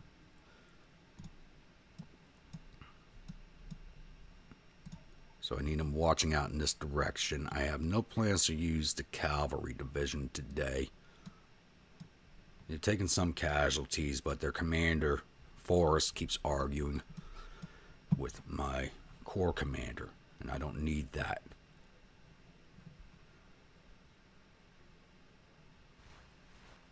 Alright, their morale's back up to 56. That is an issue. That is a major issue. And our morale's back to 48. So all their forces recovered. If you look at it, it says route 0 for us and route 0.6 for them, even though it was like -2 or 3 earlier. So all of their brigades have reformed, along with majority of mine, though morale is low on both sides.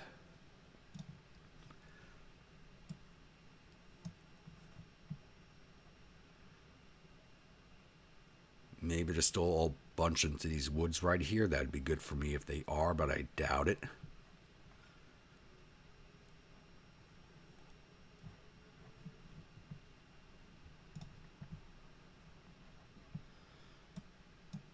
These detachments up where they can actually do something. Forgot about them.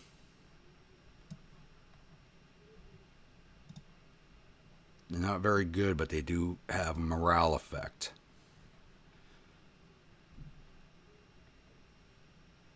Alright. I think this is good for right now. No need to go too crazy. Let's hit play and see what happens. They're still in place. And get on the side of the railroad tracks.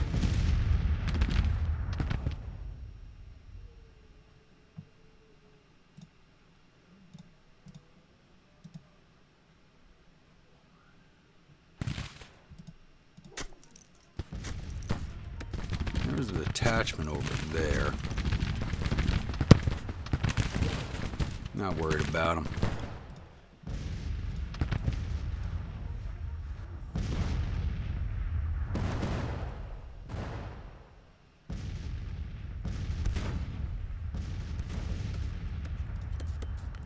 You guys gonna come at me or no? They're falling back.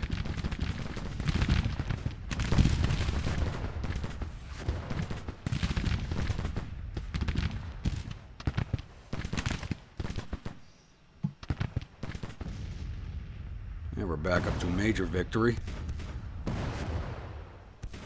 Yeah, the units break right off their bat, so morale's down by 2 points.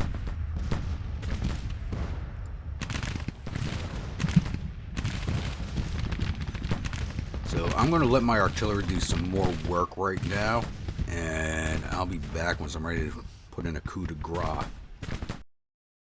I was talking about waiting to put in a coup de grace, but morale is moving quickly back in my area. If you look, all these units are now ready to break. So this is not going to last too much longer.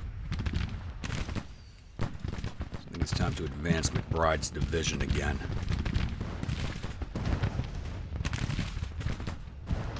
He's taking the least amount of casualties so far out of all the divisions, so he can do some more of the work. He had 800 casualties in that division. Over 666. Yeah, that's a good sign. First division's over 700. Yeah, look at all those broken brigades. That's gonna start a chain reaction. It's gonna be over here pretty quickly.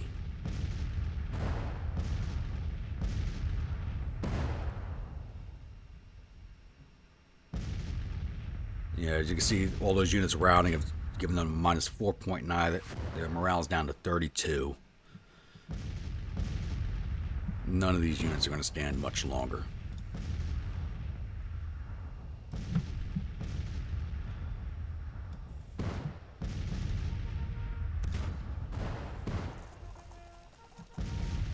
No, I don't want you. Whatever.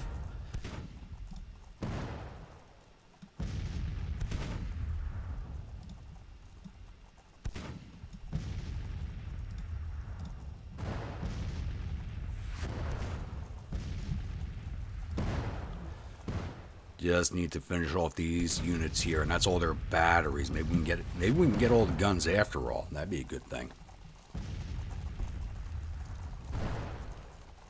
So it looked like they're carrying a bunch of 6-pound wireds in this army from the batteries I did take. Yeah, 6-pound wired. 6-pound wired.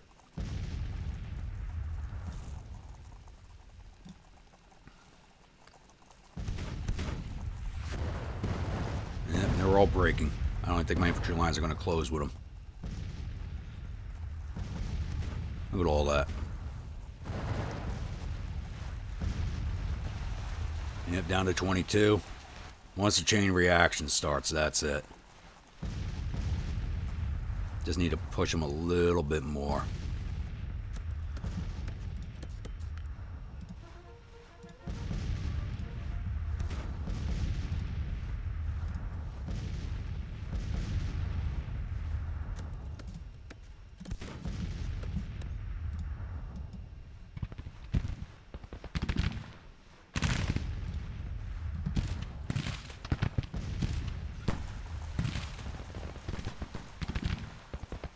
Yep, they'll be leaving any second now. Look at that ticker. That's it. That's all she wrote. We're done.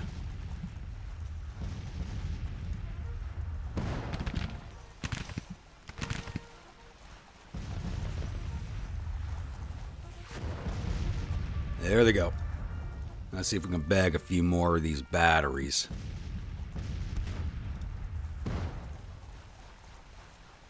No guns. He's got 5 guns. Oh, it's a detachment, so he's not going to hang on to those. Detachment. Battery with no guns. I think we actually got all their guns.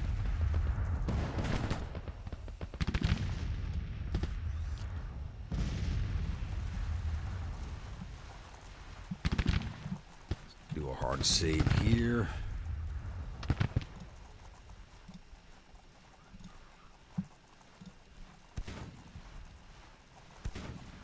Let's just speed this along.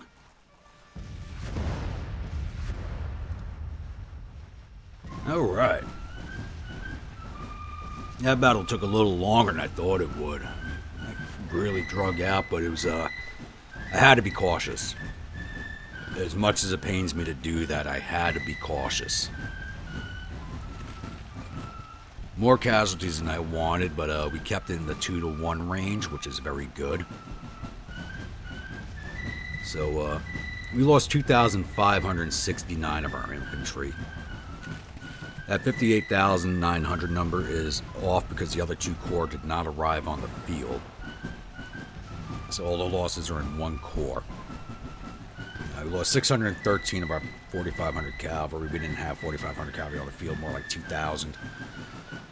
6 of our 61 guns out of the, I think it was like 23 we started with, lost 6. For a total of 3,250 men. We took down 6,000 of their 28,000 infantry, 400 or 1,600 cavalry. Got all 75 of their guns. That's a big grab. A total of 6,500 or 31,000. It's time to take a look at the paperwork here. Alright, Johnston's Lifeguard. We'll go through all the units. I don't know if you guys want to see stuff like that, but let me know in the comments. I know if you just want to see the viewer units or you want to see all the units. But just let me know in the comments below. So Johnston's Lifeguard caused 54 infantry casualties, took 113 prisoners, 28 cavalry casualties, for a total of 195. There's quarter Western Tennessee on the... No, towards Western Tennessee. I hit quarter Missouri by mistake. Our cavalry division, which has no viewer units in it,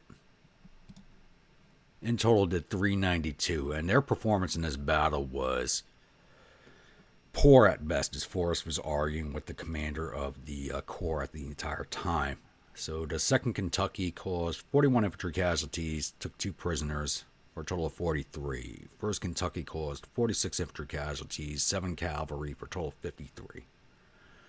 3rd Tennessee did 124 infantry casualties, captured 132, 16 cavalry casualties, and 24 artillery casualties, for a total of 296. But they were outside of 3rd Tennessee, the returns are pretty bad. So 2nd Kentucky lost 134, 1st 186 men, and 3rd Tennessee lost 217, which does... They broke even, basically. The other two lost in total.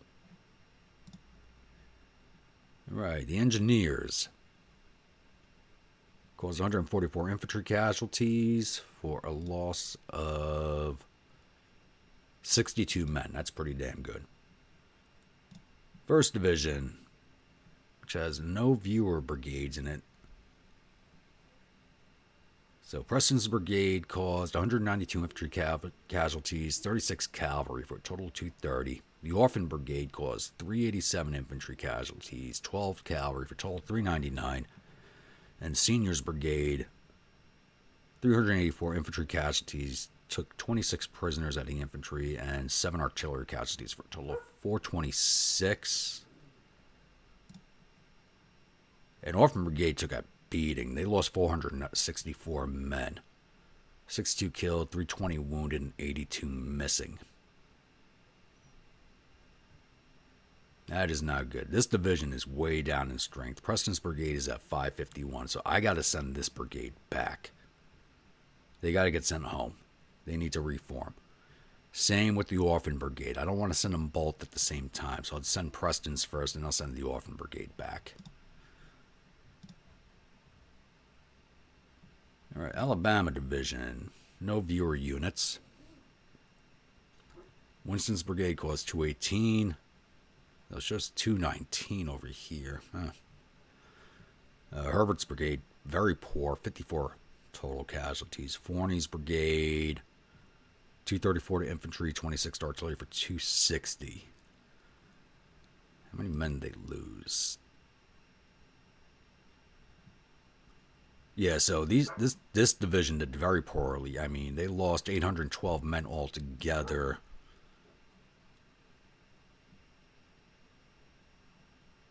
For a return of 533. That's pretty bad.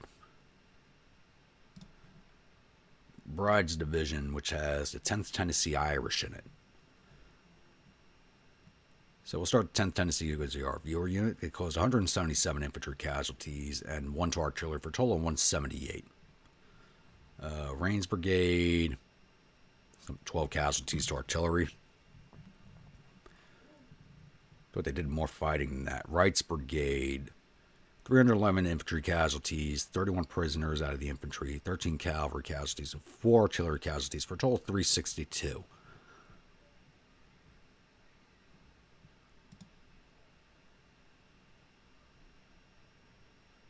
Basically even on with their losses. So they lost 323 men. 10 Tennessee Irish is missing 104 for a return of 178. That's not very good either. First Mississippi Division. We got ignored the 3 detachments. Those were the artillery detachments. So they actually did fairly well. Those 3 detachments, to be honest with you. Jaeger Corps, which is a viewer unit, caused 438 casualties to infantry, 1 to cavalry, 17 to artillery for an aggregate of 456. Featherston did 240 infantry, 19 cavalry, 28 to artillery for a total of 287. Posey's Brigade, 162 in infantry, 31 to cavalry, 17 to artillery for 210 total. So the division itself did 1,038.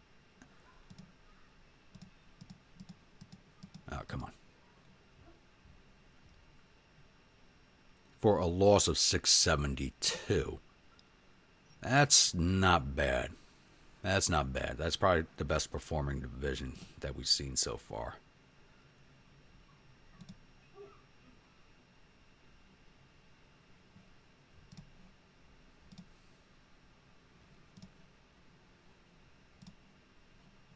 Did I miss a division?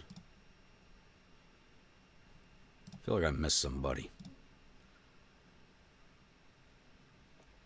Anyway, the artillery division did pretty well, especially the Tennessee Heavy Battery. They had the most guns. They did 406 casualties all told.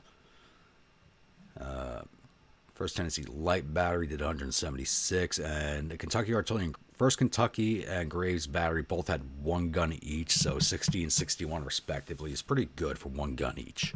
I feel like I missed a division here. Brides. Did you make brides? Yes, I did. I feel like I missed somebody. Alright. I didn't, though. Alright, let's close out of here.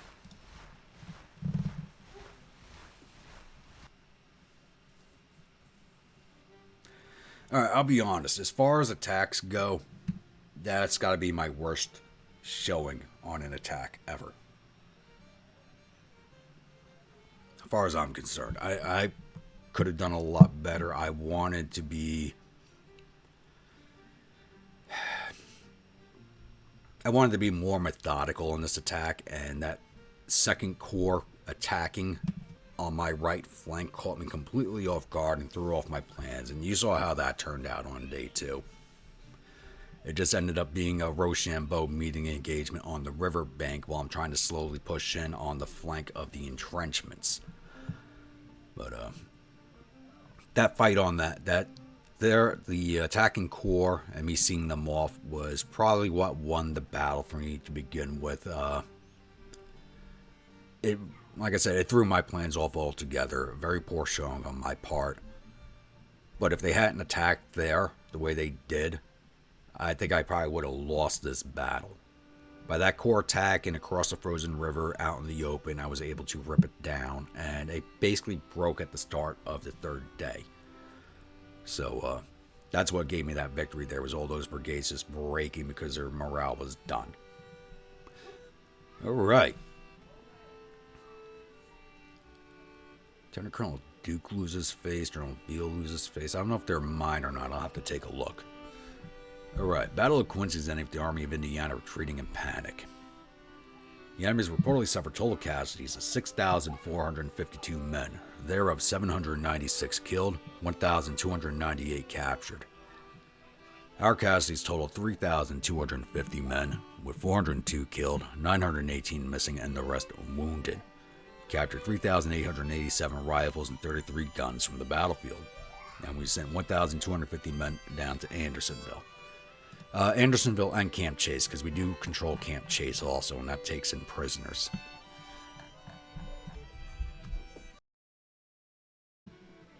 Alrighty, so let's get this rolled off. Another engagement doesn't happen first.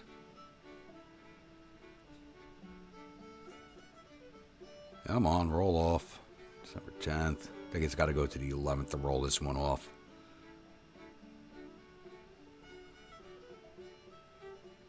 There they go. All right. Yeah, 9 a.m. in the morning. All right. Bit of a fight for us, but well worth the victory. All right, now that that's rolled off, let's take a look at the rest of the map now. And Court of Canal still down in the orange. I need them to get to yellow so I can start moving them again. And it looks like Virginia's staying quiet for now. Where's the core flotter at? There they are. They're all, oh wow, it is winter and they're moving through the mountains. They're always to the red, so once they're in Rollo, they'll be able to rest and refit, but I need them there first. And what's going down here? How's my fleet look? Full readiness, but the provisions are low. You know what, let's do this one more time and see if we can't get a victory here in the Gulf. Because we're all raiding. It doesn't matter if the fleet's retreating or not. We are raiding. We should be able to catch one or two of them.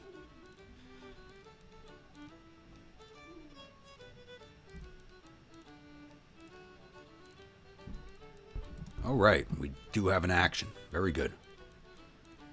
And we caught the Pensacola, which is a steam frigate. It'd be nice to add her to my Lincoln's gift fleet.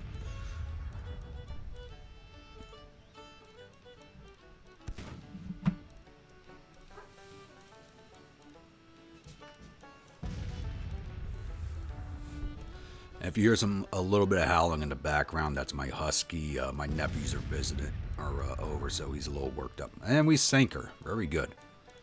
Ammo explosion. I would have rather have captured her, but I will take it. Let's turn raid off and let them go back to port and refit. How's that fleet look now? 98, 90, 99. They're still good to go. I would have rather have captured that ship, but I will take that. And how is the gifts looking? Alright, they're in the green, so we're going to give them raid orders and put them out. France, Britain, we'll put them out on the Spanish one.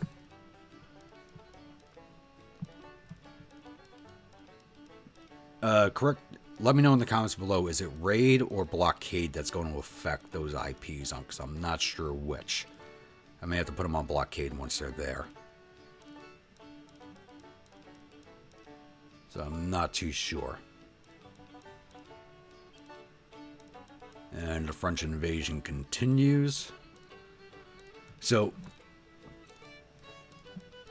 oh, well, support came back down to 0. So me supporting the French invasion of Mexico doesn't mean anything at this point since the reset. All right. So I think we have opened the door to Illinois with that unit retreating off, but I don't want to do anything until spring. I don't need to take the attrition casualties. So I think we'll end this episode right here. Once again, comments. Let me know what you all thought about that battle. I know I'm going to get lambasted for this one. I was not as aggressive as I usually am. But I still really can't afford to take the casualty numbers. I really can't. So, but having to wait 4 days for my reinforcing corps, I really did have to be slower and a little more methodical on that battle. So, but let me know what you all thought about it. I could have done better. I know I could have done better, but I was just reacting to it at the time. I was doing more reaction than I was acting. And I will admit that. Just like the last battle where the AI really surprised me. So, yep. Everything looks like it's quiet across all fronts for right now. Hopefully we get some of these units back up in the fighting shape for next episode. We'll see. So, if you're a new viewer, returning viewer, you've not yet subscribed, please think about hitting that subscribe button. If you do, remember to hit that bell icon so you're alerted when the next videos come out. If you like a brigade in one of my armies, please let me know in the comments below. I now have volunteers, so I can start raising more brigades again. So let me know type of units, date it's from, weapons, uniforms, officers, and I'll oblige you on all counts if possible. And I will see you all at the next episode. Stay grumpy.